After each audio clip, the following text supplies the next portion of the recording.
Hey guys, Grinch here, and welcome back to the Late Night Talk Show.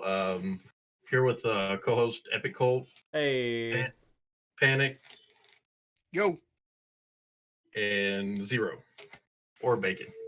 What's up? you reminded me Hey, of we're gonna- those commercials. The what's up? What's up? aren't you too young for that reference? No. I watched like 70s and 80s shows when I was 4 or 5, okay? What's up? Yeah, I think that was barely within my range, also, and I'm 30. So It's just a big meme, so I know it. Big meme. Big beat. I remember me and my friends in like first grade, we'd sit around and say that back to forth each other, and it was like I don't remember what movie it was, but there was one where it was, dude, you got a point there, dude. I can't remember exactly what movie it is, but me and my friends would do that. It sounds like the part in Dude, Where's My Car where they got tattoos. Oh, the dude. Yeah. Dude, sweet. What does mine say? Dude, what does mine say? Sweet. Yours says dude, yours says sweet. No, there's another movie about like some surfers in Wyoming or some. I can't remember. It's been too long. But anyways, That sounds like an amazing movie because there's no water in Wyoming. right. It's really ridiculous and bad, but I It's loved like it. Feb sweating in Zimbabwe. After we're done with this podcast, I'm gonna have to go see what movie that is because I'm gonna force my wife to watch it, and she'll probably hate me for the rest of my life. But that's no. okay. Wow. I think the bobsledding was Jamaica. Yeah. Jamaica, No, yeah, sorry. Jamaica. Yeah, that was sorry, cool. my Cool, Jamaica's Cool got the Runnings. bobsled team. Cool Runnings. Jamaica's is the got the name of that movie. bobsled team. I love that one as That well. had John Candy in it. John Candy Yeah. was amazing. Yes. They had a pretty decent cast in that movie, all around. Yeah. So what do you guys think of the thumbnail? I love it. I mean, Rick says it all. Yeah, he's like, What the It's like- hell was going on? Yeah, he said, So- what is this? What dimension did you pull this from? Yep. Especially that "Oh, Sonic. we got going on in here. Yeah, the That's fucking Sonic. ice cream Sonic. That's exactly what it is. That is our first topic today. Is Sonic? I thought it was ice cream. Okay. Ice cream. Aw. I do want some Ice ice cream cream. now. What's your Yeah, I favorite? want ice cream. I personally like Dutch chocolate. Cookies and cream, 100%. It's not Just bad. regular It's not chocolate for bad. me. Orange sherbet. What's Ooh. up, Exotic and Onyx? Thank you guys for coming out to the stream. Hello. Hey. So with the Sonic movie revamp, what do you guys think about it? Do you think it was a good move on part of the company? Yeah, 100%. Oh, I think most it definitely. was. Although I have been here, I don't know if this is completely true or not. But I've been hearing that they purposely made him look like that just to get people's reactions, to get more people interested in it. See, I thought that at first, but then I also heard that they brought in a whole new like designer for Sonic. So I'm not sure. It's hard to say, but this is a good And step. Apparently, they like completely like overworked the design team to like get that all done too. So Oh, really? they're Well, see, and like Penguin and I were talking about it one day. It's really hard to make a cartoon realistic, and the way they did it with the Pokemon movie was amazing, except for Mr. Mime. Fuck that shit. I'd Mr. say Mime was Psyduck. amazing. Psyduck was the creepy Psyduck one. was terrifying. Psyduck Mewtwo, was probably the Mewtwo was creepiest. terrifying too. He was nightmare fuel. He's supposed to be terrifying though. Yeah. Yeah. I'm interested to see what movies try to do in the future. I think if they were to do like some like Digimon wouldn't cross over very well at all. Like a movie like that. That's still Yeah. relevant. Oh, I don't even remember it being relevant. Like I remember playing a Digimon game maybe like on the GameCube or PS2, but that's the last time I heard of Digimon. Like maybe I feel like they had that like digital sleuth game that was popular like a year and a half Yeah. ago. Oh, Yeah, it no. was I it was never played it. pretty popular. So- I feel like a lot of Pokemon people completely are saying- overshadowed Digimon, 100%. Yeah, Oh, I yeah. think so too. But like, Digimon had like a really popular MMO a couple years ago too. It's kind of like one of the Eastern pay to win kind of things, but people were really into that game for quite a while as well. Hmm. I had a friend who actually did like some streams of the game, and he got pretty good viewers. I mean, it was not really my thing, but I the Digimon games as a kid, where but they're a completely different monster to Pokemon, Mhm. where they're more focused on mostly battle and evolution of a singular or small portion of Digimon instead of having the variety of a couple hundred.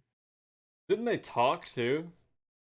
Yeah, That Yeah. was kind of creepy. I'm pretty sure they talked.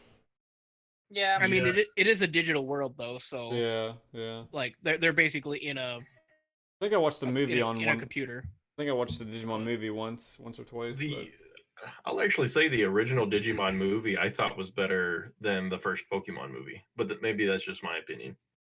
I watched The first one where Pokemon movie was pretty damn good. First Pokemon Yeah. movie It is was pretty good pretty too. good. Just I Yeah. like the Digimon one better. I was gonna but, say out of the original Pokemon movies, I'd say maybe 3. I would have said maybe was worse, but I think the Digimon movie I watched was like where everything started getting corrupted online or the network or something like that. I can't remember if that's the first one or if that was even one of them. It's been so long.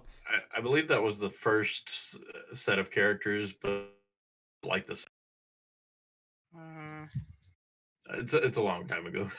Yeah. I I honestly I like the redesign of Sonic, and I feel like they're going a new way. I think they even changed up a lot of the music in the show, which will later on see what all they might do. And Yeah. I heard they Yeah. changed a couple of like the scenes in the trailer. Like they reshot the trailer, and then some of the scenes are different too. Yeah, so I Like watched Yeah. the new trailer and I was really impressed with it. I think it looked quite amazing, if I'm honest. Looked like a I completely agree. different.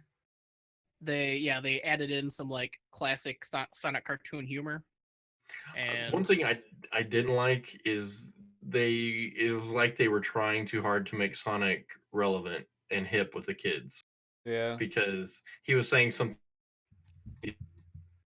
like face palming, and I'm like, really, you didn't just say that. To me, Sonic would be more. And you might have a disagreement with me, or you might have a different opinion, and that's fine. But I think that Sonic would relate more to the '90s kids, in my opinion, because of the Sega. But you know what I mean.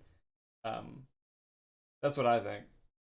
I think if they do make them a little bit more relatable to the younger generation right now, it's probably their best move Yeah. because the classic Sonic fans are still going to go see it, Yeah. and Yeah. they gotta reach out to those younger fans. Which I mean, the fact that Sonic's such a big meme, they're it's going to blow up anyway. Talking about Sonic. Whether it's good or bad, yeah. You talking about Yeah. Sonic, huh? I'm talking about all the Sonic memes. Oh. I'm talking about Sonic, like the Uganda Knuckles Sonic or Oh whatever, my and all that God. kind of stuff. Do you know the way? Do you know the way? If they don't have him in the movie somewhere, I'm gonna be very angry. Uganda Like, Knuckles? yeah, they should have him on like a TV in the background or something. That would be a really smart move for them to include like some low key memes in the background, just as Easter eggs. I think it would be really fun.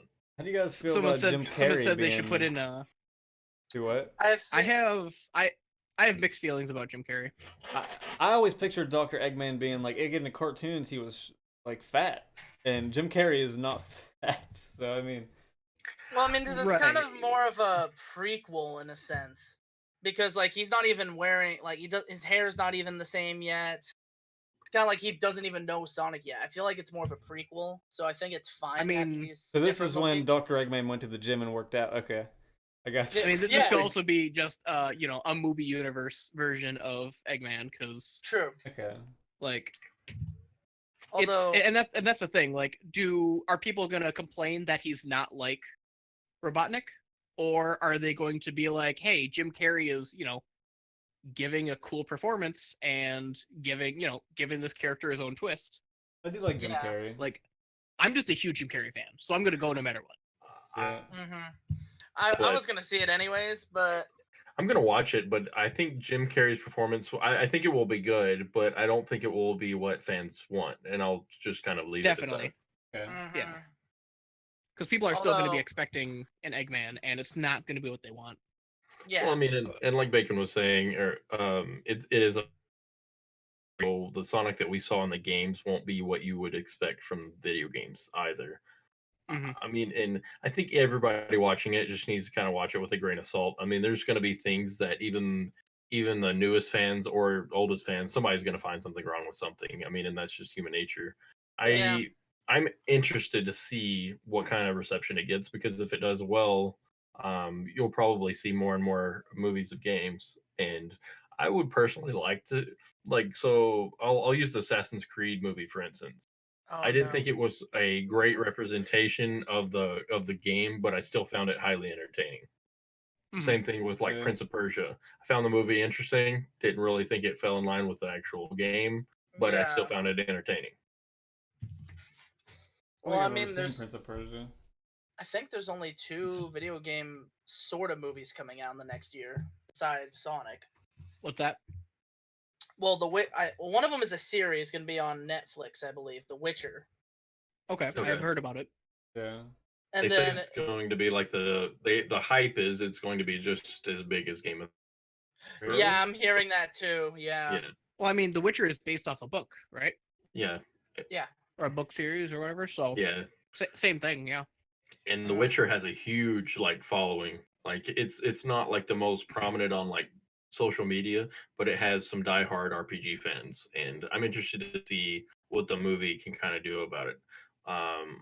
As far as like TV series, I think we'll see more and more games. Maybe see like the private, like Netflix, Hulu, streaming services. I think we'll start picking up on more gaming stuff, just like they have like anime, like the whole Bleach and Full Metal Alchemist on Netflix, which I'm not huge fans Yeah. of, but I still like watching them for entertainment value, even though I don't really disagree with everything that's in them.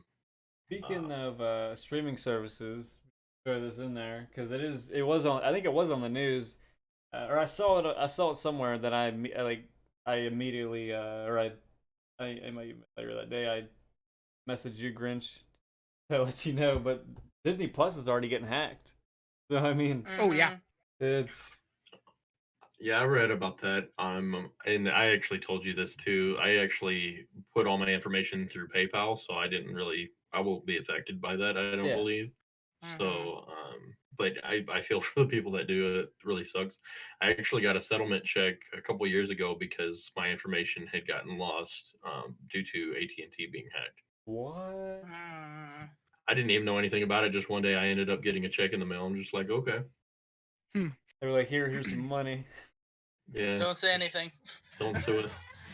Yeah. But it was like a class action lawsuit that somebody did on behalf of everybody. So Oh, that's pretty cool. Hmm. not cool, but I Oh mean, it's yeah, nice yeah. to get some No, money. no, Yeah, yeah. yeah. But I mean, like, at least it got taken It's care nice of. you got paid. Yeah, at least Right, it got no. taken care of. Yeah. Or because you would have known nothing about it, you know. That's exactly right. That's what I meant. I mean, it's not cool that it happened, but it's cool that it got taken care of. Yeah. Because a lot of stuff like that happens. Unfortunately, nothing happened. Like, you know what I mean? Right. So, one of the next topics I just wanted to kind of touch on is which of the streaming services do you guys think that Rick and Morty's going to choose? Aren't they already? They're already on Hulu, aren't they? No, the season 1 through 3, but season 4 is still up for bid, I believe. Oh, Okay. really? Oh, wow. Hmm. Hmm. I don't think Well, Netflix will. And I'm sure Disney Plus is out of the question. So Yeah. it's probably Yeah. going to be Hulu. Either Hulu. Sorry. Go ahead. No, I was gonna say either Hulu or maybe Amazon Prime. That 'Cause was my theirs a little bit big. Maybe. I that think was my it'd be guess as smart. well. I think it'd be smart for Hulu because they already have the first 3 on there. You know what I mean? Yeah. I'm pretty sure they have the first 3. I've been on Hulu in a little while. I don't have it, so. I have all 3, unfortunately.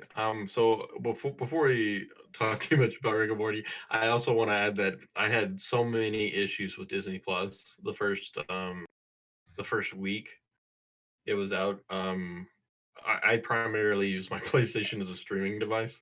Oh my. Mhm. Okay, yeah. And That's pretty cool. Same. in my play, for whatever reason, for like 3 days, I couldn't watch The Mandalorian, and I was trying to stay off of like Twitter because I didn't want anything to be ruined, So you were and it getting just like kind of sucked. triggered the whole time.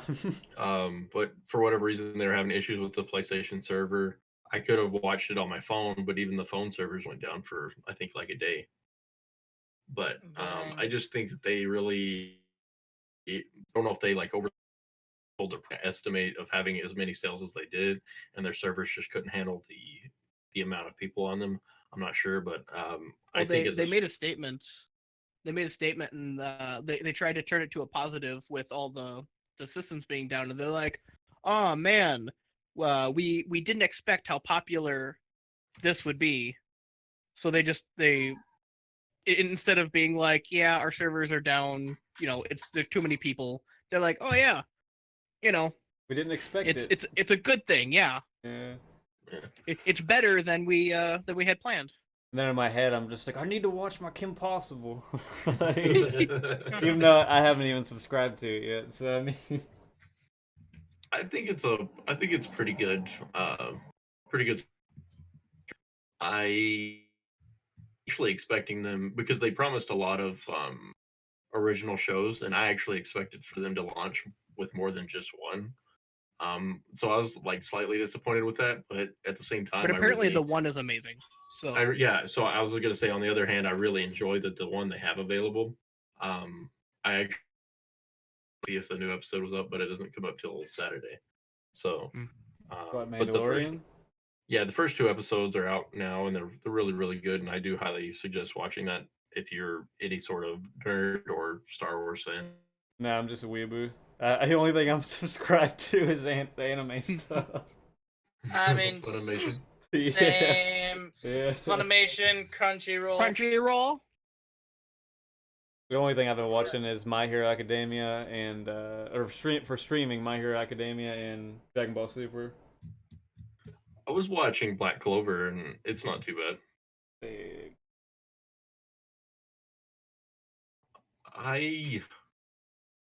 What do you guys think about streaming cross-platform with PC and mobile devices? What exactly is the question? Yeah, I'm confused. It So, doesn't take Yeah. much to confuse me, Steam, but I'm confused. so Steam lets you invite people cross-platform on the Android and Apple phones now. Okay. It's in beta. It's For called Steam Remote Play Together. Okay. And it basically they did where they did a promotional, and they're having two people play Cuphead, and there supposedly there were only a few frame drops in the whole stream itself, and so it was really looked at as a success. I was just wondering, do you think that's something that like people will actually take on and do? I personally I find cross platform to be really hard. I mean, games like Cuphead, I don't really mind it, but like if you were gonna do it on um like say Modern Warfare or even Fortnite. Fortnite has cross platform with phones, and Yeah.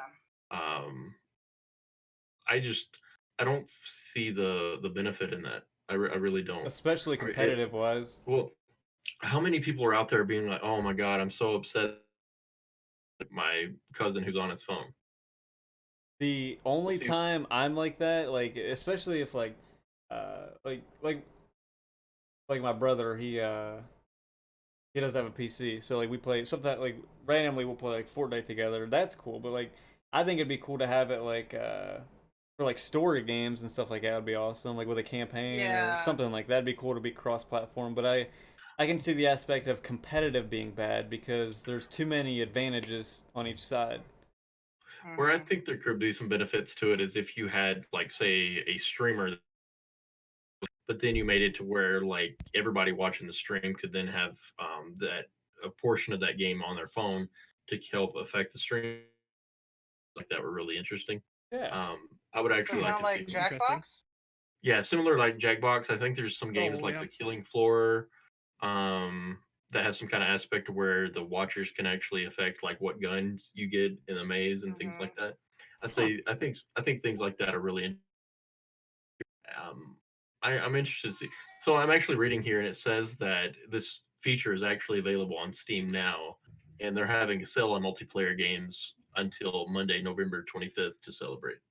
Is there any I need to buy? Woohoo. So if any of you have Cuphead on your phone, I can play with you.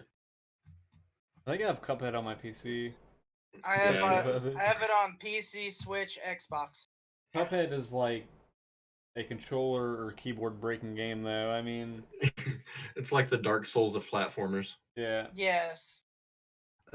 That's really the only way I know how to describe it. It's a great game, but definitely not an easy one. The only thing I No. don't know about Cuphead is like I only played single player. If you do multiplayer, do they scale up the difficulty or do they? Yes. Okay. Yes. Okay. So I played it with my wife. We were doing videos on it, and it was rough because my wife she would usually die in like the first minute and a half, and then so you're basically having to double up the rest of it. But like I said, it's a lot of fun to play as a team because you both like laugh at each other when each of you fail because you run the things so many times over and over, you end up making like really stupid mistakes later on. Mm-hmm. I guess it depends on who you're playing with, because if someone was playing with me, it'd be like a curse fest, like just nonstop cussing. So I mean, If Colt and I did a series on it, it would not end well. no, we would End up one of be you throwing cursing the and cussing the whole time. Yeah. Literally, Yeah, you would just but hear doesn't that censoring. But doesn't that make good content? Yeah.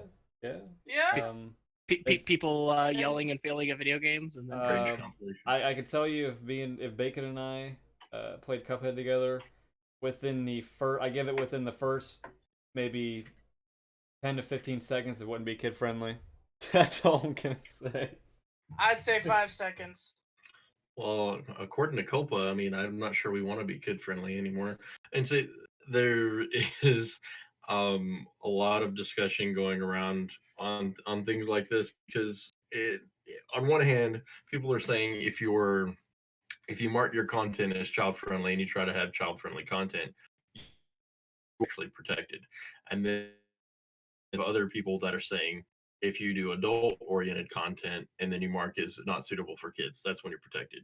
I'm really not sure what I believe right now, and I'm just kind of waiting till December 9th to see where the law takes us on this particular subject because I have no idea what's happening. Yeah. I I kind of see what both people mean, but I think if anybody does content creation as a job, you definitely need to get some sort of liability insurance. So if you do make a mistake and mark a video wrong, or if that video is deemed as kid-oriented content when it's not, and you get a fine, I think you need something to be able to protect yourself. But with I the agree. thing, yeah, I do agree with that.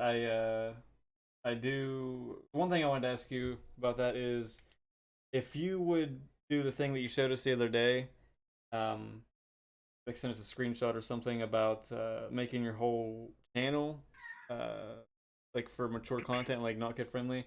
Does as soon as you set that up, is every video mature? Like no, you know what I mean? So I have double checked that on my channel, and yes, it does make him all mature. I really didn't want to but- go through 600 videos to do that to change them But all. here's the thing: if in any of those videos that you go back and look at, if YouTube were to decide that one of those were child friendly, and that you mark it wrong, then you are liable because if they deem that as child friendly content, they think that you're targeting your videos towards that audience, and so you'll still be able to get fined. Then we can go. Then we should all do the thing that we were talking about the other day, where we just put a disclaimer at the beginning. You know. And that's what I'm looking at to do for my videos because I think that would be the only way to get away from or at least to protect yourself. So if something were to happen, um, if something were to happen, had a you disclaimer. could say you had a disclaimer at the beginning of the video. Yeah. It's a really interesting topic, and I really don't know exactly where it's going to go. But I'm thinking one of two things happened that YouTube just completely failed, which would be terrible for thousands of people who do this as a living, and or there's other platforms that will actually go to bat for their creators and try to create and have some kind of diplomat that will go out to the FTC and try to Yeah. get some of these rules rewritten in their favor. Because the Yeah. way it is, um, the way that I see it, and there's several videos that will pretty much say the same thing. YouTube pretty much threw all of its creators under the bus when they got fined by the FTC and said that we can't keep our eyes on all these people. But YouTube has been aware of the law that was passed back in the 90s, and I think it got rewritten in like 2013 or something. Yeah, 2013. And they were aware of these rules then, but didn't really. I don't know, and that, I have so many things I can talk about here. I get really irritated at YouTube because they never have like set expectations on how to grow or anything on their platform, and it just makes it hard when you're basically working for them. It's like working for an employer that won't tell you what you need to do to be able to get a raise, if that makes sense. Yeah. Um, And you have I to don't know how else. guess. You have to guess what the algorithm is. You know. Yeah, And I'm even not. then it changes. Yeah. Um, COPPA is an interesting thing, and one thing I really don't agree with is I see so many of my friends, and I've saw people on Twitter that are immediately leaving the platform, like already have deleted their channels because of the potential of getting fined. I'm not. When that when that is an option, when that's not even going to be possible until at least the first of next year.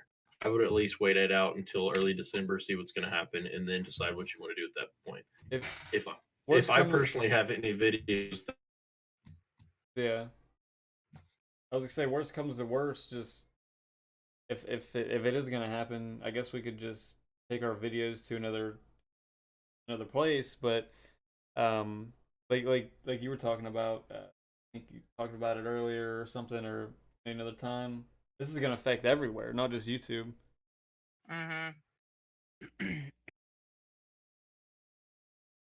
Still there, Gritch? Is he okay? I can hear you. Can you not hear me? No. Nah, Can't now we hear can. you. Barely. Okay, that was weird. Hold on. Yeah, you were kind of glitching in and out earlier during one of your speeches too. So Is that better?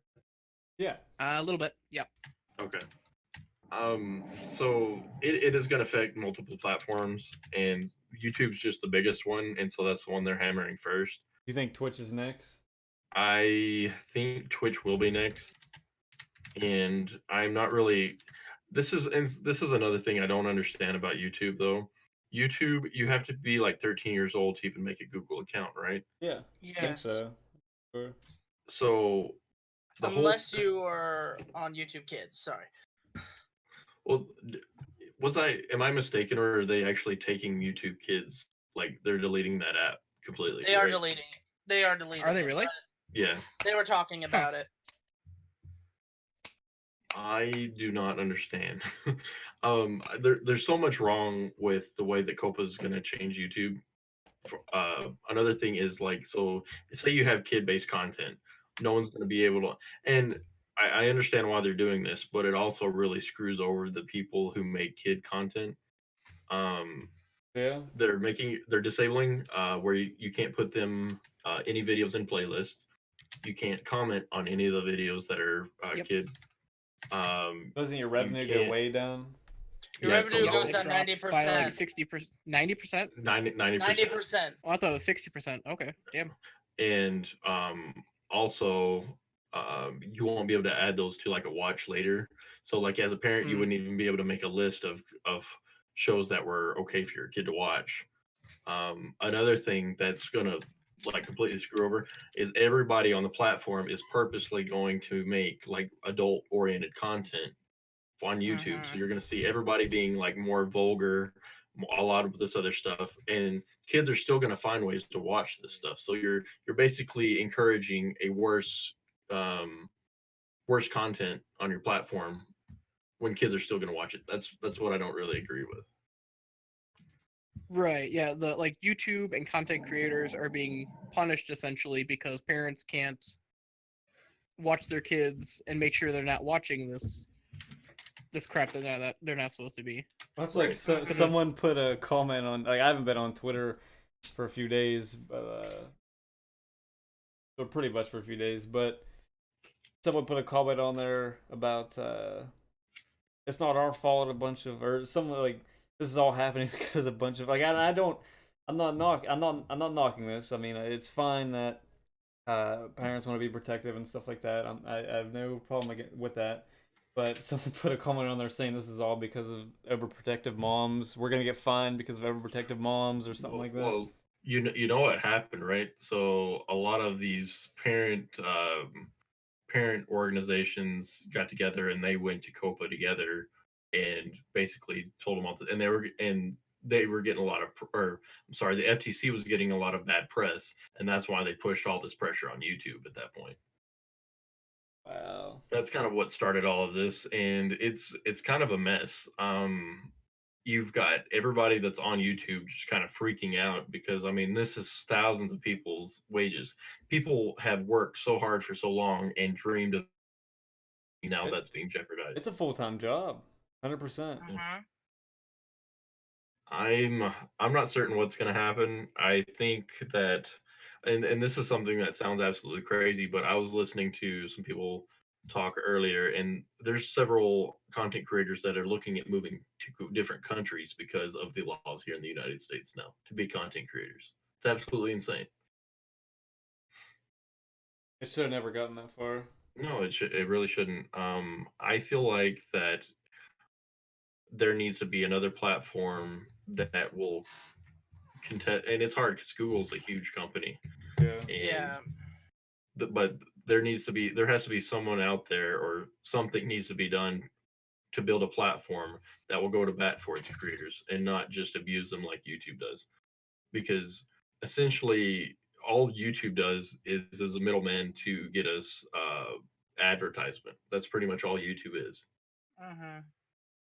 Yeah, the creators do all the heavy lifting for that. That's exactly right. And I'm not bashing YouTube. I think that they've come a long way and good on them. But I feel like that they've gotten a lot of trouble, bad press for this too, not being transparent with their creators and letting them know what we can do to strive and to be better. I feel like that they are honestly going for a more mainstream audience to try and be more like television, and I don't like that. Okay, here's the only that's been thing... a complaint for a while. Oh yeah, here's the only thing that I'm gonna speak my mind 100%. YouTube used to be a place where people could come on YouTube and be themselves, you know. You can't do that anymore. 100%. I'm just gonna say that you really, it's hard to do that anymore. You know what I mean? Yeah. You can't go on YouTube and be yourself without the fear of getting or now with COPPA, I mean, just it's not the same as it used to be. Yeah, if you have any friends or anything that are interested in the online space as far as content creation, just let them know. There's several petitions. You can probably Google it and be able to find it pretty quick. But I honestly feel like I don't think that the word has really been spread around this except for the last couple weeks. It will come up soon, and it's like nobody even heard about it until the extension was made. I remember there was, and this is back to where you were talking about like another platform trying to go against YouTube or just trying to be like their competitor. There was VidMe, or vid.me, but they didn't last. I mean, I don't know what happened to them, but maybe YouTube like shut them down. I have no idea. They were trying. YouTube didn't shut them down. They just didn't have the proper funding. Okay. And it's kind of a messed up thing because about the time that VidMe hit its peak was about the time they ran out of funding. And I feel like if they would have started VidMe maybe 6 months before or 6 months after when they did it, they would have been a lot more successful because that was about the time where the thing came to YouTube, and I feel like they could have funneled a lot of the YouTubers over to their platform at that point, or kind of do what Mixer did and hire a big content creator to come to their platform Mhm. and upload exclusively on that platform. I feel like that's a smart idea for new platforms. D Live did that with PewDiePie. Mixer's done it with Ninja and a couple other Shroud. guys. Shroud, yeah. And so I mean, the internet or content creators are in kind of a weird space, and streamers have several options. Where as a video producer or creator, we only have YouTube. There are other websites like Vimeo and Dailymotion, BitChute, places like that, but they're not really a competitor for YouTube. They're just another place to upload videos. Yeah. That being said, as far as me being a content creator, I am going to be uploading my videos on BitChute, but just so I'll have a backup online for my content. In case Not something does happen to YouTube. right, and I'm excited to see what will happen in the future, but also kind of scared at the same time. And that's pretty much all I had to say on this. We'll just have to wait and see what happens in the future. I'm not gonna freak out about it, not until we know what's going on. There's no point Yeah, I in mean, freaking out about it. I'm not freaking out. I'm kind of like sit back and watch kind of mood right now. Kind of irritated that it got this far. Yeah, yeah. People just I don't know. It's like the whole okay boomer thing, you know. Like I mean, Oh I Christ! Don't start I this. I Okay, I would boomer. love for everybody that's on YouTube to just like send the FTC a letter that says nothing but like okay boomer written in Crayola. Oh my god. That would be awesome. I I would start this trend myself, but I think that I would probably get in a lot of legal trouble. So, I but think with all the petitions going around, they're gonna have to rethink what they're doing. Yeah. we can only hope. We can only hope. Yeah. But to put a good change in subject, I'm really enjoying Pokemon Shield right now. I have not played Yes, it yet. I have enjoyed it so much so far. I'm playing My it right now. Oh my god. my My wife, Switch is charging. my wife and I were having so much fun. We've been fighting over the Switch. So Yeah, I heard it earlier. Can I have the yeah, Switch back? we have 3 profiles. We have one where I have a playthrough, one where she has it, and then one where we're recording together. Ah, But we also have a rule that we can't pass where we are recording together. So oh, makes sense. Yeah, for like reactions and Uh, stuff for content. Yeah, I can see yeah, that. yeah. But like we spent an hour just getting to get to where our Pokemon was after like commentating and everything. So I mean, the game's got plenty of content, and I was afraid it was going to be somewhat short, like Pokemon Let's Go, because in my opinion, just from what I've seen so far in Shield, it's just got so much more content. it does. I mean, it's a full-fledged game. Like, Yeah. I don't consider the Let's Go games like mainstream Pokemon games, even though Yeah. they're technically remakey of like Mhm. Yellow or whatever. Mm-hmm. But like this is a mainline Pokemon game, and I think it's. I mean, I'm not super far into it. I got my 3rd badge, and I've just been exploring the wild area. But Got a badge? it's what's that? I said you've got a badge. Third, three. Did I say it that way? No, I don't have a No, badge. he doesn't yet. have a. He doesn't have one. That way. There. Yeah, Okay. yeah. Yeah, I've got 3 badges. It's been a really nice experience so far. But like I don't want to preemptively say it, but this could be the kind of like the rebirth of Pokemon, kind of like a new beginning. Yeah. Yeah, I would agree with that. And I don't want to get spoilery, but like the newer Pokemon are pretty interesting. I don't know how many of the new Pokemon you guys have seen. The only new one I've seen, because I've been trying not to see any spoilers or anything like that, is Okay. when Bacon sent me a picture of a sheep he named Leonidas. That's the only thing I've Yes. seen. Oh, okay. Yep. Yes, Wooloo. Wooloo. Yeah. Which kind of reminded but me yeah. of like Mareep. I don't know why. But... Yeah. Because Mareep's the only other sheep in the game. Yeah, that might be why. Yeah. My favorite thing when Wooloo was first spoiled was Wooloo, because it's the only other sheep. Wooloo is Mareep 2, and it's the electric Wooloo. Oh my.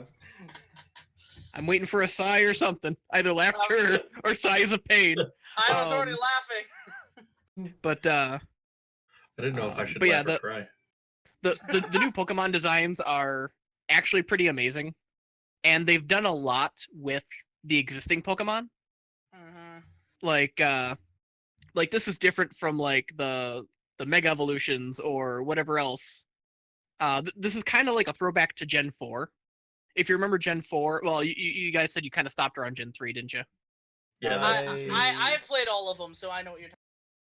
Okay, so Gen 4 is when they gave like Electabuzz and Magmar evolutions. Yeah. I didn't And play like that. Yeah. And what Gen 2 is when they came out with babies, right? Yes. Gen 2 was the eggs were first in Gen 2. babies. Babies. So yeah, Gen 2 came out with the baby Pokemon. So like Magmar, which was a basic Pokemon, got I think that also came out in Gen 4 No. too. You mean like Magby was season 2. It was. Yeah, it was. Magby Gen Was 2. it? Okay. You mean like Yeah. Pichu? But yeah, so- like Pichu would be a baby one? Yeah, Yeah. Pichu, Okay. Elekid, Magby, Togepi, all those, Cleffa, Igglybuff, all those, yeah. So Gen 2 had babies. Gen 4 had extra evolutions. Okay. This gen is kind of it's adding a few extra evolutions to things, but it's also changing the core Pokemon. Yeah. But it's only in this region. Like this region has something about it that kind of lets these changes happen. Okay. Like, Do you think it's just something new that like this is gonna open up the like you said, open up a whole new era, like you said? Yeah. it depends on where they want to take it. Like really, like they. I feel like Like I said, I'm yeah. I feel like that they're trying to do, and this is kind of a weird comparison here, but they're trying to do with like monster games what World of Warcraft did to like MMOs. They're setting up a premise for something much bigger than the single game, and I feel like that this is a rebirth of Pokemon, and that they're just going to. This is the first game of this new generation, and I feel like that they have a lot of places they can grow, because I feel like each of these games, when you go from one generation to the next going forward, I feel like you'll be able to take some of your Pokemon or at least something with you to. I didn't know this. Oh, Yeah, we're losing you, Grinch. Yeah, you're cutting out, buddy. God. Oh my god. Can you hear me I now? just wanted to let you know before you kept going. Right. No, I feel like that they're going in the right direction, and I feel like that they're going to allow you to take something from one game to the other going forward. I think that there's always going to be something like that. Yeah. I mean, I didn't hope know so. this, That's kind but- of been a core component to most of them. Right, and like I was really surprised. I hooked up my Pokeball to the Switch, and I didn't know I had a Mew inside of it, so that was kind of cool. Oh, Did All you right, put then. it in? Did you put it in your new game? Yeah.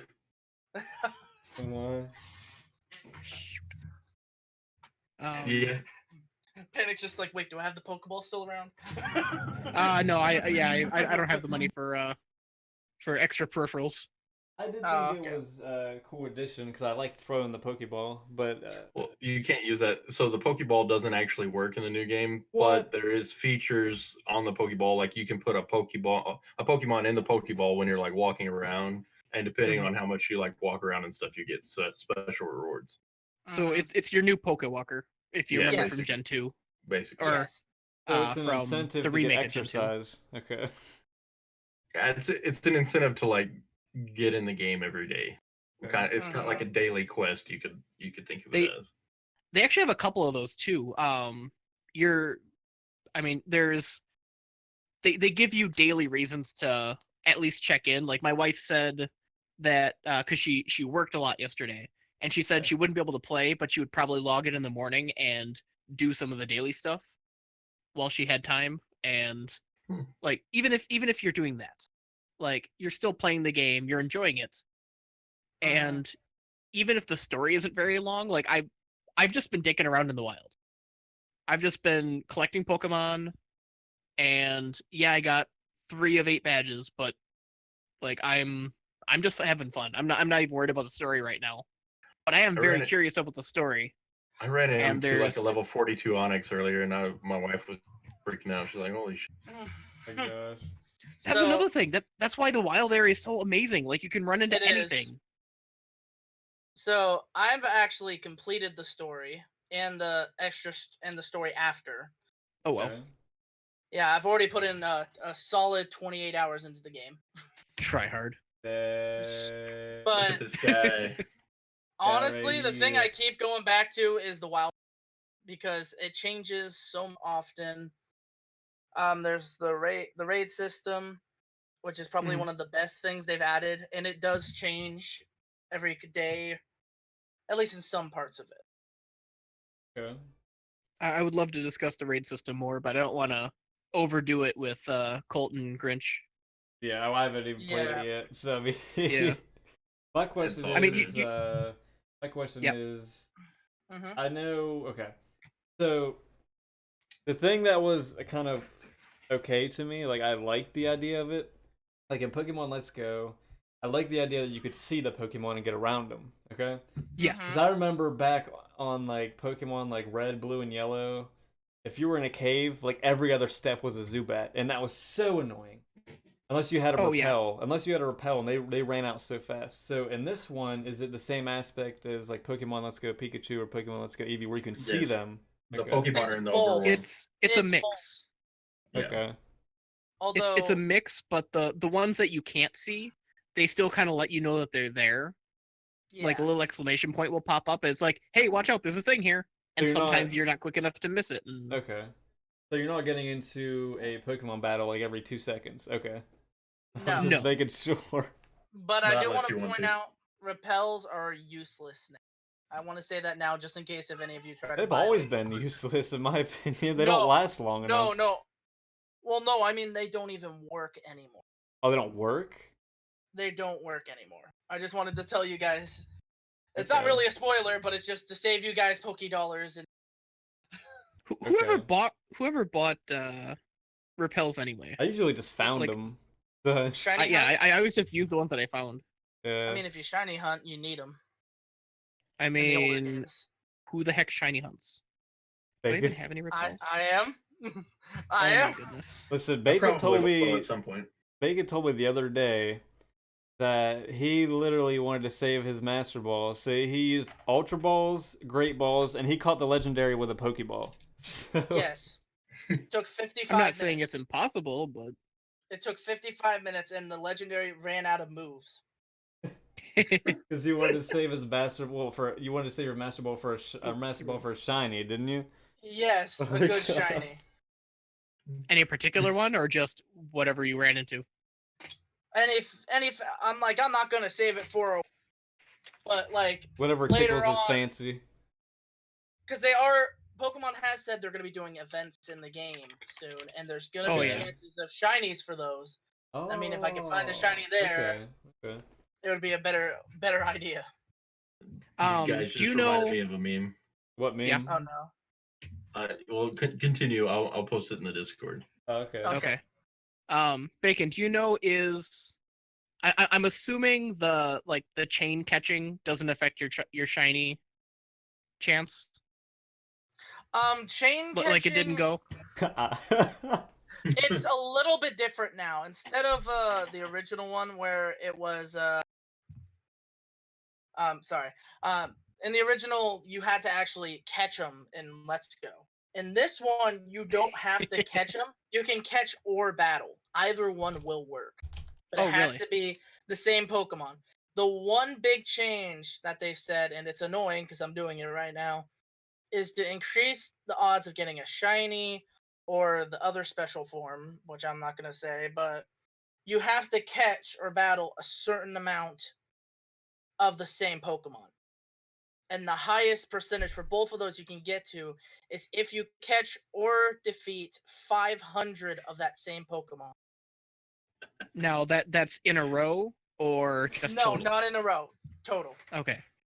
So, like, if you want to get a shiny Wooloo, your best chances, other than chaining, would be to catch or battle 500 Wait. Wooloos. Does it walk? I'm deleting that. But Grid saw it. I already saw it. Grinch, you need to stop. I deleted mine. I was like, wait, the chat's not locked. I deleted it.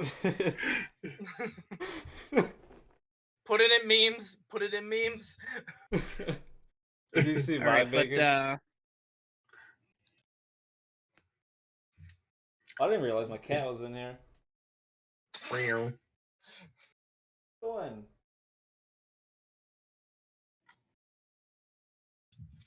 Kitties are awesome. Yes. Although I am allergic and I don't care for them. You're allergic to kitties? Yeah. Man. all right, so question, because I just did it and it worked.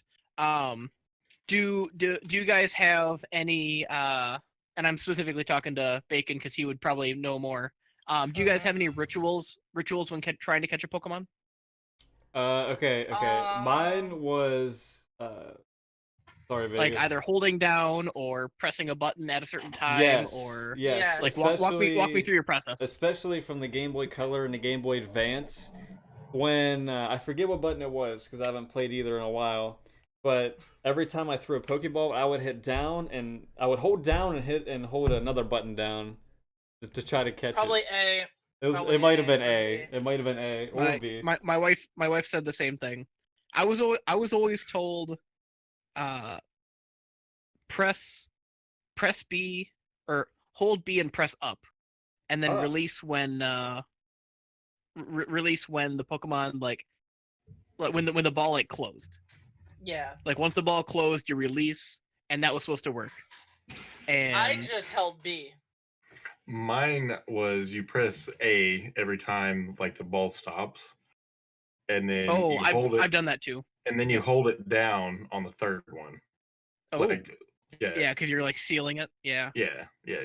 That was, and no one ever told me. I just felt like that helped. I don't know why. Yeah, it's the equivalent of standing up when you're losing a game. You're like, standing up gives me power. Mm-hmm. Well, or you know, leaning there's lets me actually turn quicker. You know, there's actually science behind if you're in a defensive position when you're playing a game, you're not going to play as well. So, so if you're like laid back with your feet forward, you'll probably lose more games. If your feet if your feet are angled behind you and you're like aiming your torso forward, that's more of an attack position, and you're going to have a lot more concentration and stuff. That's just kind of some science behind it. That makes sense because I am totally a face-up attack position type of guy. Especially when I'm playing Overwatch. If I'm playing like crap. If I'm playing like World of Warcraft, I look like the fat guy from South Park, all slouched back, leaning back. I know what you mean. Yep. That's what I look like normally, though. Oh my god, Bacon. Oh my gosh.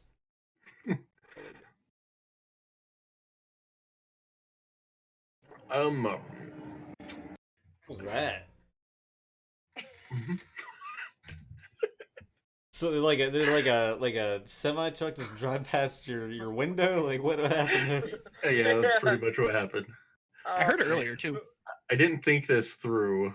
Moving my office into the room closest to the street.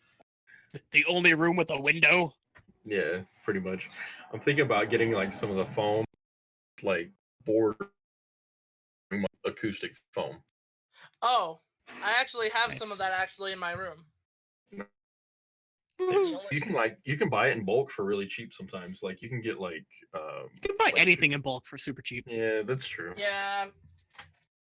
You ever buy 30 pounds of peanuts? It's awesome. Oh my god! I bought 50 pounds of bacon. Was it like a barrel? Is it like a barrel of peanuts? Like what is that? For 1,000 subscribers, I'll probably do like bathtub of slime or something. Oh my god. Oh, my mom bought like tons of those Orbeez. Those little like beads that you put in water and they absorb some of the water. Yeah. Yes. She bought a ton of those Orbeez and she's gonna put them in her hot tub. What? Oh, she's not gonna do the Mr. Beast and throw them all over her lawn. Oh, the back. She fill the- doesn't fill the have yard. that many. Oh jeez. But she wants to fill up a small swimming pool or her hot tub, and Okay. she wants to just chill out in that. And I don't know when she's gonna do it, but I want to be there. I always wanted to get like those play balls and like one of my friends that had like a sunroof in their vehicle, just like fill their vehicle with play balls like from the sunroof. Yeah. Stay Oh, away from my jeez. vehicle, Colt. Does your Stay away from does, my vehicle. does your little car have a sunroof? No, it's a convertible. Oh, okay. Well, I wouldn't need that many. So back I up. don't think I'd need that many play balls to fill up your car though, Piggy. It's pretty awesome. You probably only need like 20. I guess. Do you guys know much about the Google Stadia? No. I tried reading up a little bit about it when you mentioned it in chat. It sounds like an interesting concept, but I don't see people going for it. It reminds me of the Nvidia Shield.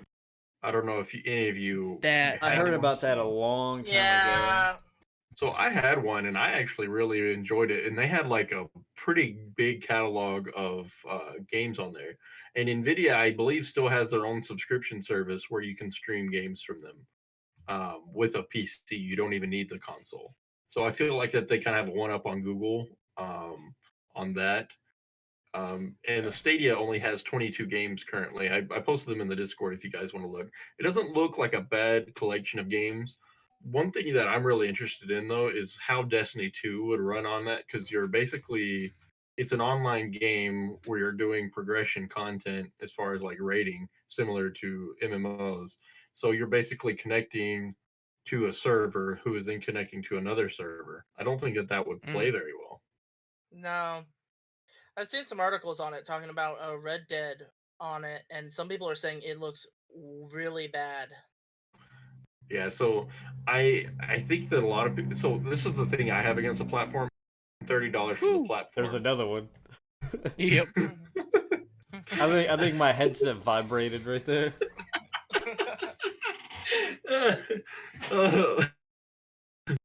Close the window, Grinch. Grinch probably lost it. Grinch probably lost everything on his desk. Like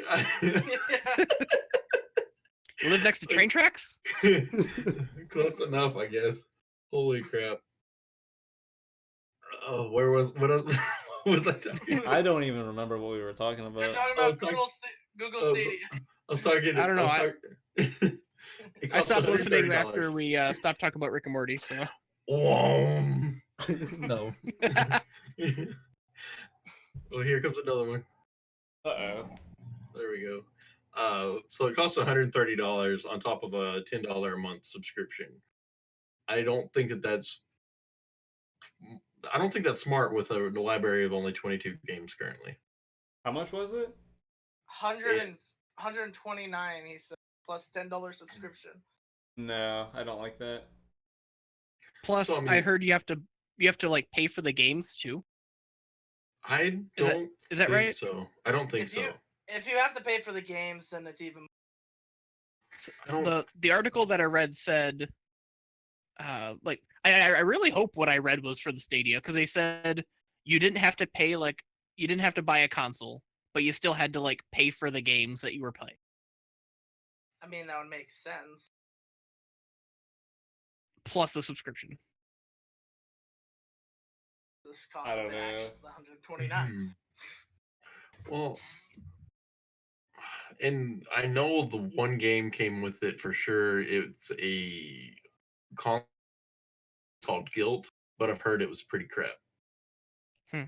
Like it's not really a bad game, but it's not gonna sell the console. You know what I mean? Right. So it's not like a Wii Sport. Right. Wii Sports, or is that a joke? Oh my god. Wii Sports Hey, I was bought it. amazing. Okay. It was. How many times did you go to your relative's house so that you just played Wii bowling? You know. I think I was a little older than you guys, and I would be like, "Oh, there's a game where you have to move. That sounds fun. That I'll do once and then never want to do it again." Oh my That was god. me with Wii Fitness. They they actually just came out with a new like Wii Fitness game, didn't they? Or some kind of fitness game for the Switch. Yeah, I don't it know. looks like it. It's a giant like wheel, and then it's where you connect one of your controllers. The other controller you have on your. Apparently, you have to like run in place. Ooh. Like high knees you'll have to do. I just watched Jack He said just post a Heidi, video on it. Oh, I think I saw the video posted. I didn't get to watch it. but, Yeah. Ring Fit. Yeah. Oh, Ring Fit yeah. Yeah, Adventure. Yeah. I personally suspect the Google Stadia to probably flop. Probably. well, I don't think that streaming game service is ready yet. Like, I think they need to work on the process more before they actually. I would be worried that like, cause like, when you have a PC, all your save files are right here. You know what I mean? Like they're right there. Like, or in the cloud or wherever it be. But a lot of stuff saves to your hard drive. You know what I mean? Or project files wherever. So if you're just streaming a game, it makes me feel like I could easily lose all my save files. So here's an instance that I had. I tried to play The Witcher 2, I think it was a long time ago, the games on my Nvidia Shield, and the frame rate, and that game's difficult, but it's fairly difficult to where if you were to have a lag, you would die. And that's what I had with this game. Like it would run fine until you got into like the action of the game, and then it would lag like crazy for some reason. I think a lot of that had to do with the connection itself. And so to even play one of these games, even when you're playing just regular offline game, you need some crazy amounts of internet to be able to stream a game. Because you're thinking not only are you downloading, but you're also uploading quite a bit of information. True. Mm-hmm. I see one of their games on here, which this brings me to the topic of like games and like what they have, like what different platforms get and stuff like that. Now, I see they have Red Dead Redemption 2 on there, which I was interested in like a year ago when everybody was playing it. When it was like everybody was playing Red Dead Redemption 2 online together. You know what I mean? Mm-hmm. I don't see that really working out because everybody that wanted, like everybody, if they wanted to play with their friends on Red Dead Redemption 2 and they had consoles, then it's already done and over with. The game's already been out for a year. I feel like that's what's going to happen to that game mode on Call of Duty, where it's only for PlayStation for a year, you know. Which is that's just pretty frustrating. I don't see really many good games on the Stadia, if I'm gonna be honest. Assassin's Creed Odyssey was pretty good, but yeah, Attack on Titan 2 wasn't bad. I don't think. So you're just saying the game list is just kind of outdated? Kind of. Some of them. Well, so maybe not outdated because they're all like a lot of them are newer, but. Well, the problem I read on one of the reviews that said every game on the list, besides the gist or whatever it was called, that's Guild. Guild. Gist. Anyways, That's the gist of it. They're at least a year old. Every other game on the list, which is not going to appeal to most people. I mean, look, Tomb Raider 2013's there. Like, Rip. I mean, and that's something else that that's something else that I read too. Is the guy was talking about if you wanted to play these games, you would have already bought them on a console that you own. Why would you buy them again just to replay them without your save file? Yeah, that doesn't make sense, does it? I can agree with that. Unless they had some way to like share via the cloud your existing save data from like your consoles or whatever, but otherwise it just doesn't make sense. Like why someone would why an experienced gamer would go for this if they already have all this shit in their in their repertoire. Turbans reacted with a thumbs down. They're bacon. A thumbs down. Oh, 3 thumbs down. I just saw it. 4 thumbs down. I had to add to it. Yeah. I just don't my see. mic for just a moment. Okay. Oh, I hear Jace, I think. But I just don't see any games on that list that would even want me to do the Stadia, you know? Mm-hmm. Honestly, yeah. It's like with a lot of the game systems that are coming out, they need to have a good game to represent them. I mean, some of the games on here are pretty decent, but I mean, they're already like exclusives on other platforms, or like Final Fantasy 15 is on a bunch of them, but like you get special stuff on PlayStation. Yeah, and like I said, Red Dead Redemption 2 came out on console last year, so I mean, it's already been out for a year. We just didn't get to play it on PC, you know? Yeah. The only thing I'm worried about with this kind of stuff is, and it's gonna be a bad idea, saying it right now, if they try to do competitive stuff like this, like competitive games streaming. You know what I mean? Yeah. It's just gonna be bad. Although, if you notice, only I think one of them actually is competitive on this list.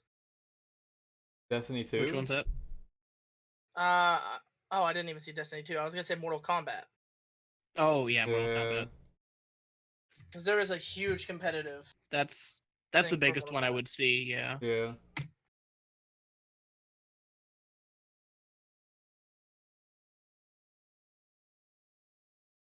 Who else? Gridge. Yep. But I only had one other thing from a previous. Well, we were talking about movies earlier. Oh yep. Because I said there were 2 video games. I said one. I forgot to say the other. But apparently the other one has been delayed a 5th time. Oh, fun.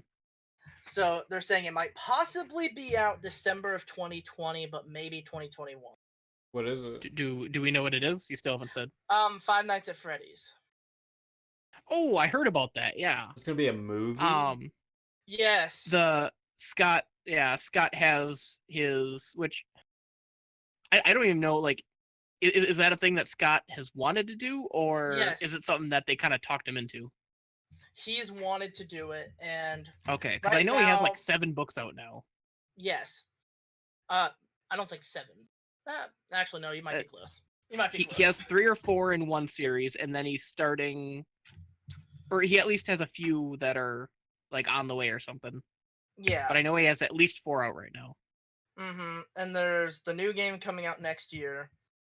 But yep, and apparently, I watch Game Theory, and Matt Pat mentioned that some of the biggest FNAF, like the FNAF kings that are, you know, like the people of Dawko, Markiplier, I think, I don't know who else is among them, but I guess they're invited to, or like they're gonna have like a group stream with a special game that they're being able to play early or something. Yeah, on December 9th.